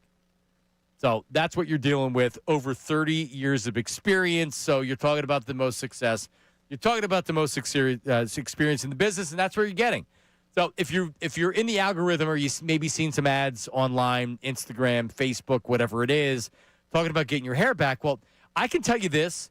Maybe they can help with thinning it. Maybe they can help with slowing down the process of losing your hair. But can you get your hair back? It's been, in my experience, you can't do that from these things that you see out there. You can with Morgenstern Hair. You're talking about the most experience. You're talking about science. You're talking about a hair team that is above the curve when it comes to doing it. So if you want your hair back, it's that simple.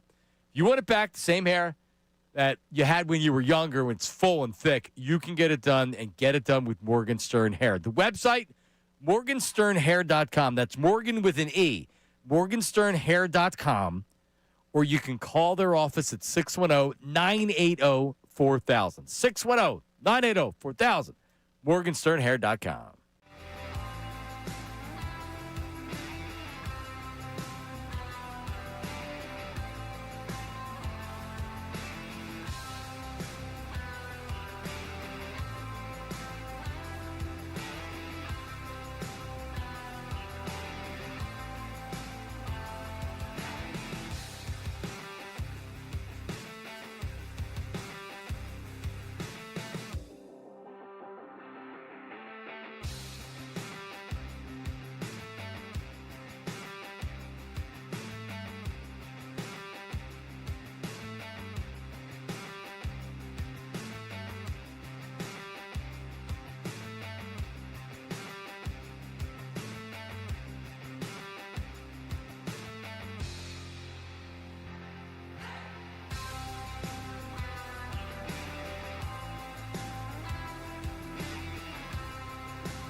Dutzy had to use the bathroom. Nate Tennyson jumps in behind the board there, Ray. He's going up 2 floors. Yeah, I went up to the 5th floor, and it was occupied, but I powered through it. Oh, good for you. Yep. Way to face your fears. Yep, powered through it. The 4th floor stall, as always, there's something going on in it. It's been thrown up in and overflowed toilets I just and things can't like that. believe someone did that. Yeah, I don't know exactly what happened. I just saw it, and I was like, I'm out of here. Like one of those 3 martini lunches? Like what's going on? We got big sales meetings going on. Someone had a couple, came back. I mean, it's flu season. Maybe someone got sick. They try to power through a day and, wasn't able to get it done. But anyway, but Ray, I'm a little bit tired today. I was up late because, the NBA Cup, the finals were last night. Oh, man. And it's to try to come down from a championship game can be difficult for me. Locked in for all 48 of that one last night. It was something. So the Knicks are your champion. They beat the Spurs. I believe they rallied late because I didn't really see the game. I didn't watch any of it. Right. But, I mean, it actually, by the way, San Antonio, Victor Wembanyama, he is unbelievable. He's incredible. Yeah. So the Spurs are going to be – how they get so lucky? They always Bad seem at the right time. Oh, my God. It's always about being bad at the right time. So the Knicks win it, and I am now sending you the video that I told you I wanted you to watch when we were live on the air. Oh, yeah. I So forgot about this. Josh Hart and Jalen Brunson have this. Obviously, they played at Villanova together. They're very close. Now they're teammates in New York. And so they're celebrating, and they're hoisting the cup. And who doesn't dream about hoisting the NBA Cup? And it's like the time of their life they're doing it. And Brunson, they're celebrating. The smoke's flying everywhere. Someone's raising the cup up in the air. And Jalen Brunson's touching the cup. And what does Josh Hart do behind Jalen Brunson? Look how he's sticking his butt up, his thumb up his keister. Yeah. It's exactly what it looks like. Because it is. It's exactly So what he Josh did. Hart, Brunson's looking like a little kid. He's like, yeah, he's looking up at the cup, trying to touch it.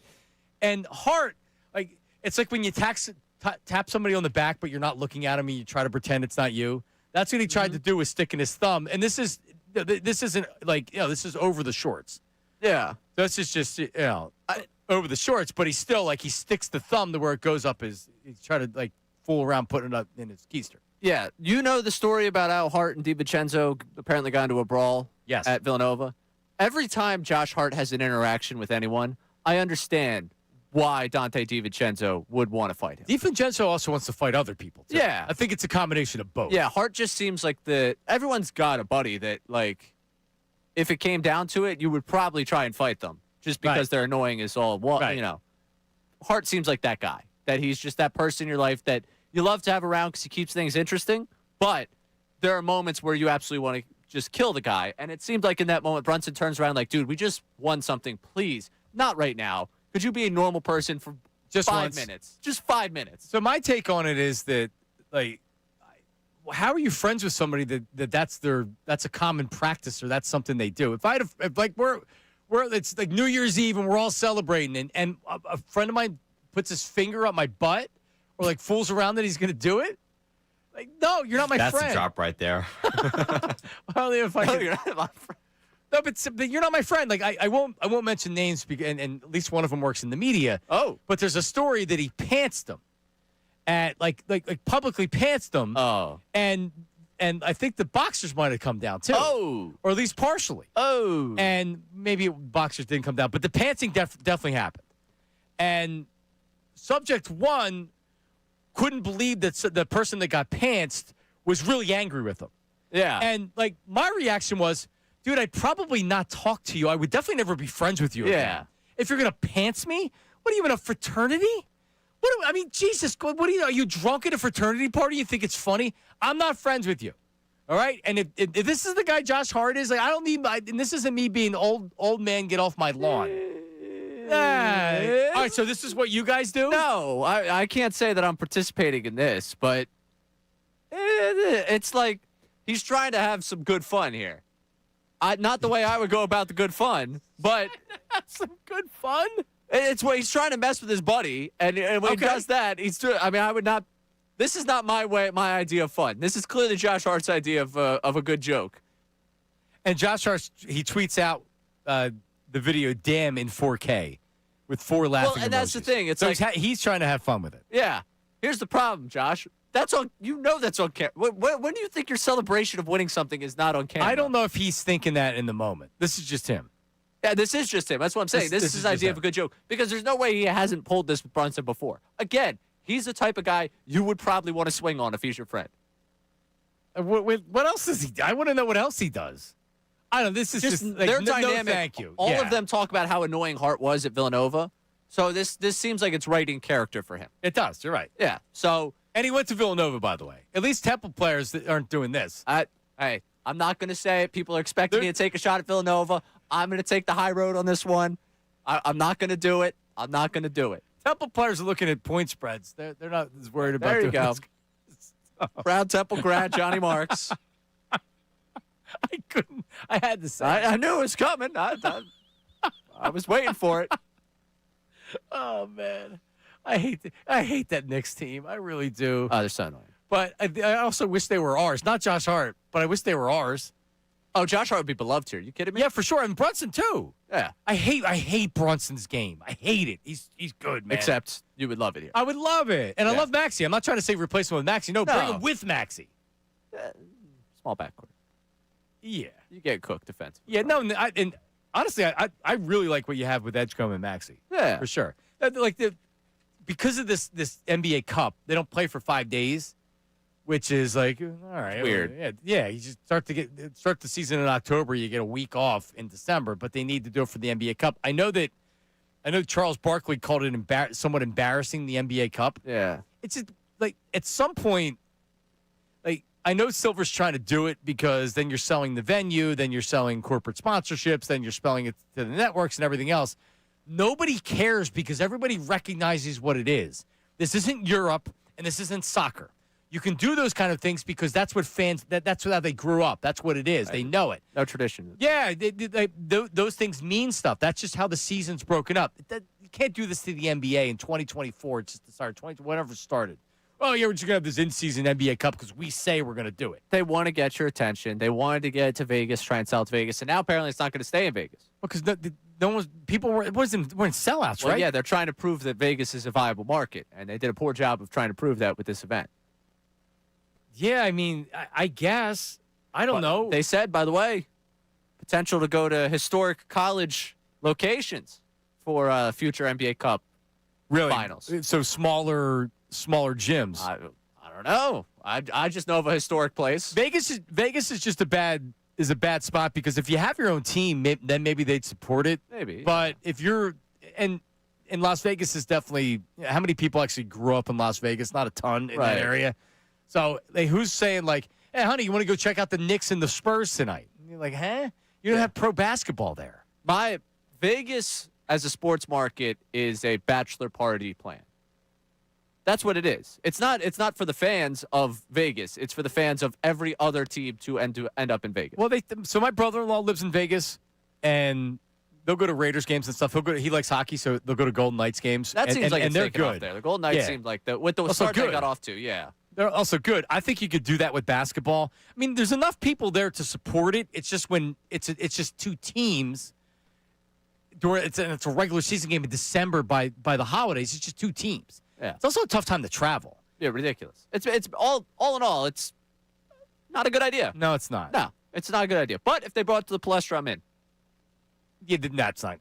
It's three. How many people in the Palestra? 3,000? How many people in Vegas last night? About 3,000? Yeah. A little more than that. 610-632-0975. Middays with Marks, right? 610-632-0975. So, listen, coming up, you're going to hear it. Debut album. Actually, it's been reissued because it's been out there before. Yeah. But it's been a while since it's been out, and it's being reissued. We have our own Christmas album here on Middays with Marks, 97.5 The Fanatic, and our YouTube chat recap. All that's coming up next. Don't go anywhere. Middays with Marks. Now on 97.5 The Fanatic Sports Update. Phil's out to the bullpen. I'm Ray Dunn with this Fanatic Sports Update. It's been reported earlier today the Philadelphia Phillies are signing right-hander Brad Keller to a 2-year, $22 million contract. The right-hander spent 2025 with the Cubs, appearing in 68 games at a 2.07 ERA. This comes a couple of days after they added to the outfield where they signed Adolis Garcia to a 1-year, $10 million contract. So the stove getting hot. A lot of people around here looking for the Birds to get hot after the 31-0 win over the Raiders on Sunday. They had a walkthrough yesterday out of the game on Saturday against the Commanders. Injury report was an estimation because of that walkthrough. Saquon Barkley listed did not participate with a stinger. Jalen Hurts not on the injury report despite concerns about his ankle following that game on Sunday. Flyers won 4-1 last night over the Canadians. Trevor Zegras with a goal in his 4th straight game. Tyson Forrester, we found out earlier today, had surgery on his arm and is out for 5 months. This update is brought to you by Super Sure. And the copy is inside of the producer booth. So it's brought to you by Super Sure. Don't get pretty sure, not kind of sure, be super sure. It's a great, great thing, I promise you. I'm Ray Dunn here on the home of the Sixers. Flyers are the best Birds talk in town. 97.5 The Fanatic and 97.5thefanatic.com.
All right, back middays with Marks. Coming up next, Unfiltered. Ricky Metallico, Bill Colarulo, Silvana. Are you ready for Christmas? I know I'm probably asking a guy that buys his mom and dad one present. How about your brothers? You guys, one brother, one sister. Yeah. But do you buy everybody presents? We do kind of the two of us are going to get you something, two of us are going to get you something. That's cool. And then we all kind of go in to get the gift for dad, parents. mom. Yeah. Cool. So, yeah, we lot of chatter in the sibling group chats this week. So, but still nothing, no purchase? No, there's been purchases. Things are being delivered. It's a lot of this week is it says 4 to 8 business days, but what does 4 to 8 business days mean to you? Can mean 8 business days, which is a week and a half. Right. Exactly. We all did this on Monday, so a week and a half is Christmas Eve. So I just need stocking stuffers, and because I was going to be out of town for a couple of days, I didn't want to order where it would come when I was out of town. Right. Now that I'm not going, now I don't have to worry about that, and I can actually finish it up. But other than that, dishes are done, man. I'm ready to go. I'm not. No, there's a couple of things that still need to be tied up. Well, actually, no. I need to get parents stuff, which is coming up. But I just got to head up to the outlets to do that. But otherwise, I just have to wrap them. I was just having the conversation with them in the back. I don't feel festive in the slightest. It's terrible. Why?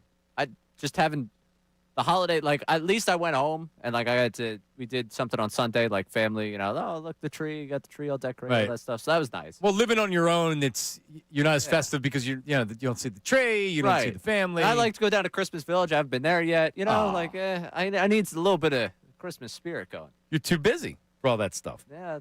But anyway, the NFL on Christmas. You have 2 Netflix games and you have a Prime game.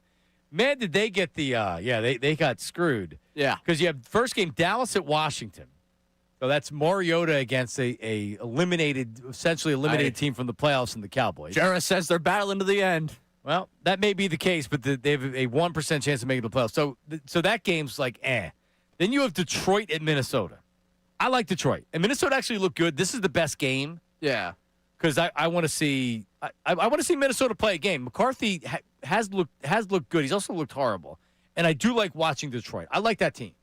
Yeah, Dan Campbell on Christmas. What could go wrong? That's the 4:30 game. But you know what's going on in the halftime of that game, Ray? No. How about Snoop Dogg's holiday halftime party? Hell yeah! Sign me up. Can I go? Sure. Yeah.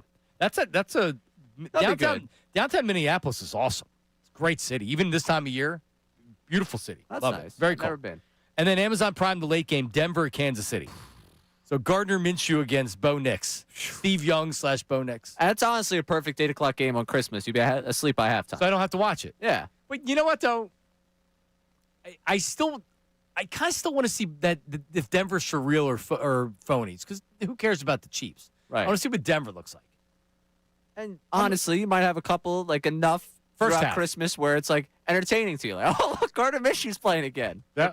Oh yeah, you know what? We could have fun with that mustache for a half. Yeah, for me that might be a fun halftime tune out. Do you remember the video that John Clark posted it was after Gardner Minshew started a game, he had a good game, and he's out in the parking lot looking like a movie character, and his dad looks like a movie character, and they were hugging, and they slapped each other, so pumped up, and somehow John Clark videoed it. Yes, it was a total setup, obviously. I'm trying to find the. Oh, it was so good. But made you want to tear up. It looked like a movie scene. It did look like a movie scene. I was trying to see because there was a good picture of Mike dressed up like he was Gardner Minshew. And I need to find it. I can't find it. You could do a Gardner Minshew. Harry Mays gave me the advice to make the Ron Burgundy picture my profile picture. So I did on Instagram. And I think it's hilarious now, these people that have been introduced to me with a mustache when I never have had a mustache. But the more I look at it, the more I'm like, you could make it work. I could make it work for a little bit there. It's a scary thought. You might get a different for sure crowd of women that are interested in you, but that's not a bad thing. No. I mean, honestly, maybe a little mojo switch up. Maybe I go mustache for a little bit, and maybe I see handlebar. No, losing me a little bit there. All right. I think the mustache that I have for the Ron Burgundy might be. It looked good. I mean, it didn't Better look than good. Connor's, because you said that Connor's doesn't look good. That did not say that. Do not put words in my mouth in that one. Connor pulls off the mustache. Some other people said that? Some other people have said Okay, that. I think he pulls it off. So the problem was when I had the mustache, it was the weekend we went to the Lithuania event with Salciunas, and everyone made a very concerted effort to tell me how good my mustache looked. I know. And they've all done a very good job at telling Connor that he looks like a creep with a mustache. Right. And it really, he said it didn't bother him. It irritates him. It really bothered him. Okay. It really bothered him. Well, we'll see. I think you should go for it. Why not? I mean, why not? Might as well try something. I can't believe I can't find this Mike picture. Well, you'll be all right. I'll survive. So I mean, like, because now, remember how the NBA used to dominate Christmas, which I never like. When the Sixers were good, obviously you look forward to it. But I'm so once football season's over is when I'm really plugged into the Sixers. But Christmas Day gave you that day of being like, all right, let's watch some basketball. This is awesome. This is great. And the NFL bullies their way into Christmas and says, you know what? No, we own Christmas. And they do. It's crazy, man. They do. You're going to do a but. But honestly, maybe this is just wrong of me. I'm just anti-sports on Christmas in general. Like, why? I've watched the NBA on Christmas before. Like, I remember when LeBron did the whole "Why do we have sleeves" thing, and he was mad about that. And like the one NBA commercial they did with them shooting threes with the jingle balls, and then jingle bells, and then he dunks the ball at the end. Like, that's nice. I just don't like. I don't need sports on Christmas. Yeah, I think I lied. I think I lied. I didn't really watch the NBA. I was just there as background. I don't remember anything from a Christmas NBA game, right? Yeah, I guess. I mean, it is kind of on a background. That's kind of what I mean, though. Like, I don't need sports on Christmas. Do you not need a football game wasted on Christmas that could be on a Sunday that you could watch, or maybe even another standalone game? I love it. Maybe it's me working in this industry. Maybe that's what it is, where it's like, like, oh, they're gonna get Christmas this year, or like, but Thanksgiving, I feel like football's kind of baked into the fabric of the holiday. You don't know Thanksgiving without the Cowboys, and you're right. Yeah, 100% right. Christmas, I could do without it, and maybe this is wrong for the NBA, and I'm sorry, I know we're partners with the Sixers for this one, but like, I could do without any sport on Christmas. I could do a day without sports. Well, because you're very religious. To you, it's a religious holiday. It's not even that. It's really not that. You go to Christmas Mass? Yeah, we do Christmas Eve though, so that really go throws Christmas out. Eve. Yeah, that throws out the entire thing. So no, it's just kind of. I would love to have Christmas just to be, like family time. Not even so much that I'm like, leave it alone, let Jesus shine today. It's more just like, hey, do I need to tune into Spurs Mavricks at 8:00? No, I don't need. No, I want to be on beer number 4 with my uncle and hanging out. Cooper Flag and Wemby would be a great game. Yeah, I might check it. Would it be a great game on a Thursday night that I could check out? I don't know. True. I guess maybe everyone's off. I know why they do it. Do you take First Holy Communion when you go to church? Yeah. Do you just put out your tongue? You know how like the old school people. I go with the hands out. Hands out. Yeah, you're not putting any. Get your hands away from. Yeah, don't. I've never done that. No. But you know the old schoolers Oh, I know. do that. Yeah, I see. Dutch, are you Catholic? Yes. Oh, we have 3 Catholics. Mm-hmm. Yeah. Do you go to Mass? No. It's been a while since my last confession. Are we just gonna blow past Ray saying, you know what, we can let Jesus shine? My God. Yeah, I hard to agree. say. Well, I mean, listen, it's a good take. It wasn't even the take. It wasn't really a Jesus thing. If Chick-fil-A says we're never going to be open on Sunday, and the amount of money they're passing up by not being open on the Lord's Day, then I guess Ray can say that. I didn't even say that. That's exactly. I said the opposite of that. I said it wasn't even just let Jesus shine thing. It was just I'd love a day where there's nothing. There you go. Well, you had an opportunity to connect with our religious listeners, and you took it away. I'm sorry. That's going right. I'll put out a notes app apology later. All right, coming up. We have the YouTube chat recap. And what else? Oh, our Christmas album. Christmas album. Re-released. That's coming up next. Middays with Marks, 97.5 The Fanatic. Hey, everybody.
Because the morning show doing a great job playing all the hits from all the hosts. Yeah. Name that caroler. I can't say it. Caroler. Yes. Caroler. Yeah. It's like the word that you can't say. Frustrating. Yeah. Frustrating. Here's Ray's rendition of Feliz Navidad. Feliz Navidad. Feliz Navidad. Were you looking at the lyrics?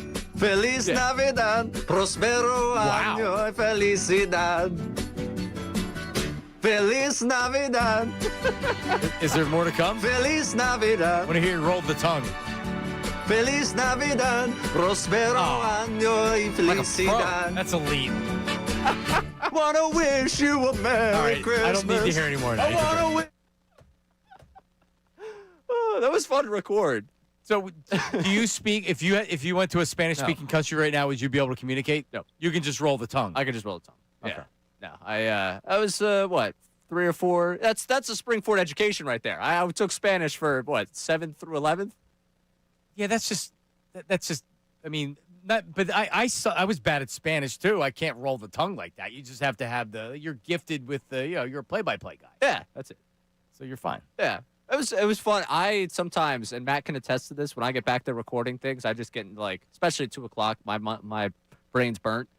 And like the number of recordings he has me just doing really dumb stuff back there has to be way. We need those. Yeah, I'm sure he's got plenty. We need when next time you do a commercial, we need the outtakes of it. Yeah, my outtakes are tremendous. And there was like about 6 Christmas songs that I just started like brain burnt just going off on.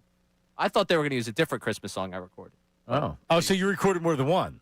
I don't think they're using anymore. No, but you gave them the option of the ones that you did. There was optionality there. Okay. Yeah, for sure. All right. Well, we love optionality. Yep. All right, but so we'll get to the YouTube chat recap coming up in a second. But here is so this was done, I believe I did this back in 2015. And we don't talk to him very often. Correct. And we don't know if he's in prison, if he's out, if he's incarcerated for long periods of time, if he's in county. We don't exactly know where Arthur is, but we have spoken to him once since I got back here on 97.5 The Fanatic. He's called in a couple of other times. You know, Ray, when we were I was out at the Super Bowl when it was in Phoenix, and Arthur was calling me a lot at the time, and he wanted to meet up, and we were like saying we were going to meet up, but then when it came down to it, I was, and then you backed out. Yes. Oh, I've met Arthur before, and I like Arthur. Whoa. I don't know if I need to go out to dinner with Arthur. I kind of feel like I do. I'd be fine. I would be fine with that. If we would have had a broadcast and he would have came out to the broadcast, that would have been great. I would have loved to see him. Controlled environment. I can't stop him anyway.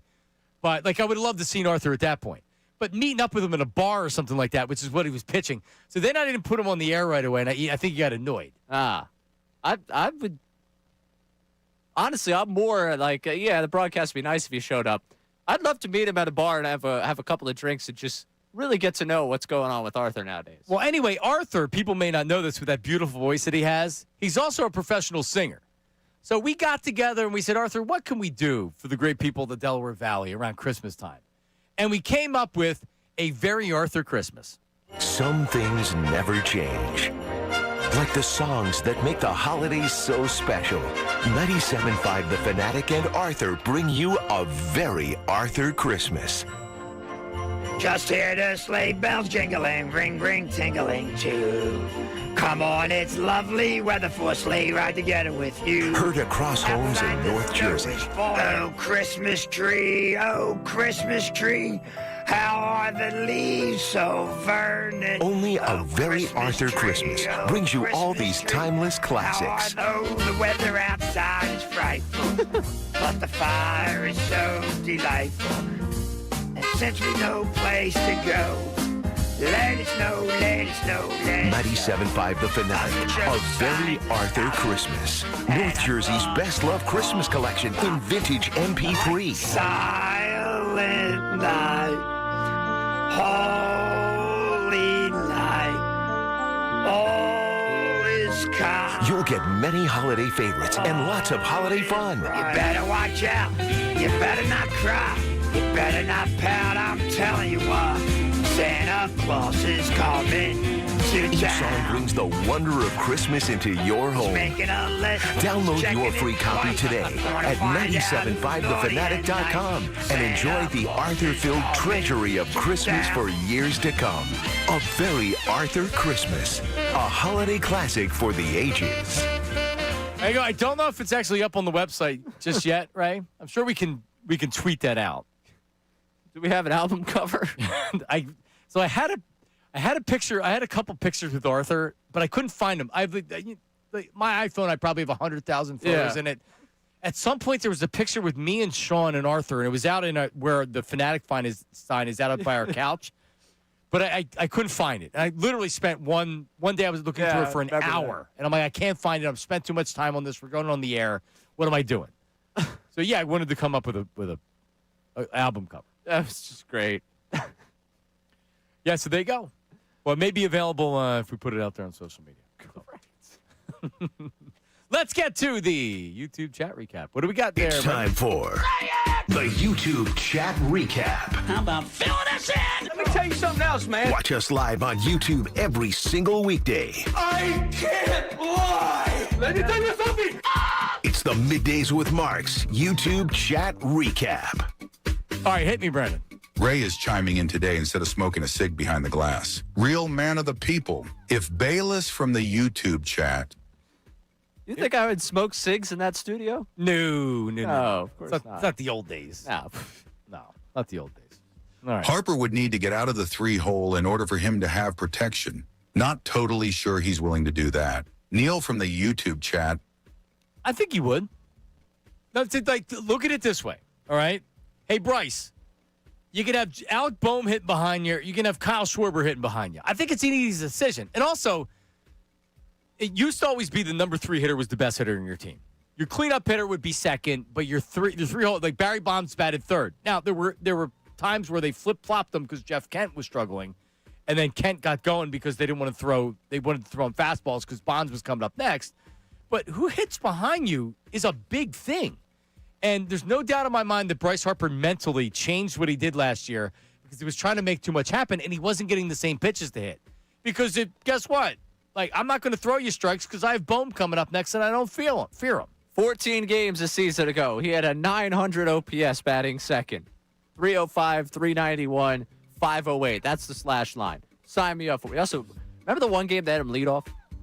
Yeah, I would be okay with that, too. That was a wild experience, but I'd be okay with that, too. Yeah, hitting second these days is typically where you put your best hitter or your most dangerous hitter. Maximizing plate appearance. Yeah, so it's not an insult to him to have him batting second. No. It makes more sense. The for the lineup. compliment. But with that being said, we don't know if it's actually going to happen. It's No. something Topper discussed. Yeah. All right, what's next? Ray smoked Virginia Slims and threw up in the 4th floor stall. Stick to Marlboro's kid. If Bayless. Do they have Virginia Slims anymore? I mean, cigarettes aren't what they used to be. I don't know if they have Virginia Slims. Someone bought I don't know what kind it was. It was menthol. It was the Bobo Cool, whatever the generic Cool is. And I was trying to see how much it was, but I didn't want to be too pushy because I was 2 people back in line and I couldn't see how much. Which they just paid with the card. The guy didn't say, $13.55, please, and you handed them a 20. No, They don't ever really tell you how much you pay now. You just look at the machine. Pack of cigarettes in the U.S. averages about $8 to $10, but prices vary significantly by state due to taxes. Like New York has a very heavy tax 10 on to cigarettes. 14 in high tax areas like New York or D.C. Yep. NYC could be $18 plus. Yep. Wow. I remember that back in the day. How about that? How about that? Yep. All right. Quit smoking, Ray. What's next? Garcia will annoy fans more than Casti and Kepler for sure. He chases a ton, whiffs a ton, strikes out a ton, doesn't walk. James from the YouTube chat. If he hits 30 home runs, I think people will be okay with it. Yeah. Or close to it. Given the response and the overwhelmingly positive response I saw like on the initial wave of comments on our post, those people are going to be upset with him by June. Well, it's also before you really looked into it. It was an early you just see the home run to it. Right, you remember watching him in 2023 in the playoffs. Like, who are the Phillies going to play in the World Series? If I had to predict right now, because there's players, by the way, there's players in town that get way too much crap, and it's like, well, why are we so hard on this guy? Yeah. And then there's players that were just like, no, get him the hell out of here.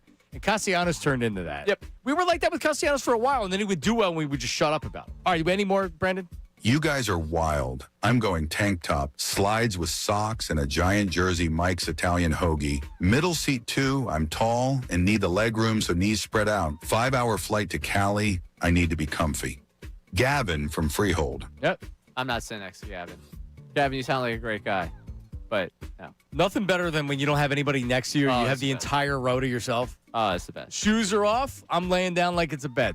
You can. I'll tell a story another time. All right, last one. It was nice of Austin to zoom the camera in on Brandon today so we can see his beautiful mullet. BP from Promotions. Oh, they show your mullet? You got some head of hair. You don't need Morgenstern hair at this point. Before you and I worked together, I did have a longer hair. You did? Yeah. Mm-hmm. Mullet? Yeah, like full on. Pretty much. You had the mullet because you liked it? Yeah, I just had it. No, but like, were you doing the anti thing where you knew you were growing a mullet, or did you not know you were growing a mullet? I didn't know. I was just too tired of getting haircuts every 2 weeks, so I just started growing it out. It works for me. Yep. All right, there you go. YouTube chat recap. Bill Colarulo behind you, waving into the camera. Doesn't get enough attention, apparently. Television's not enough. Well, I logged out of Twitter, so he can't send any tweets today. I have to make sure I log out. I'm dealing with the, I haven't called them meatheads in a couple weeks. That's the behavior. They probably would do. Do they do the same thing as Josh Hart? Oh, and I bet for sure. Bill, you could guarantee did that to one of his Gettysburg teammates back in the day. For sure. They're coming up next. See ya. Now,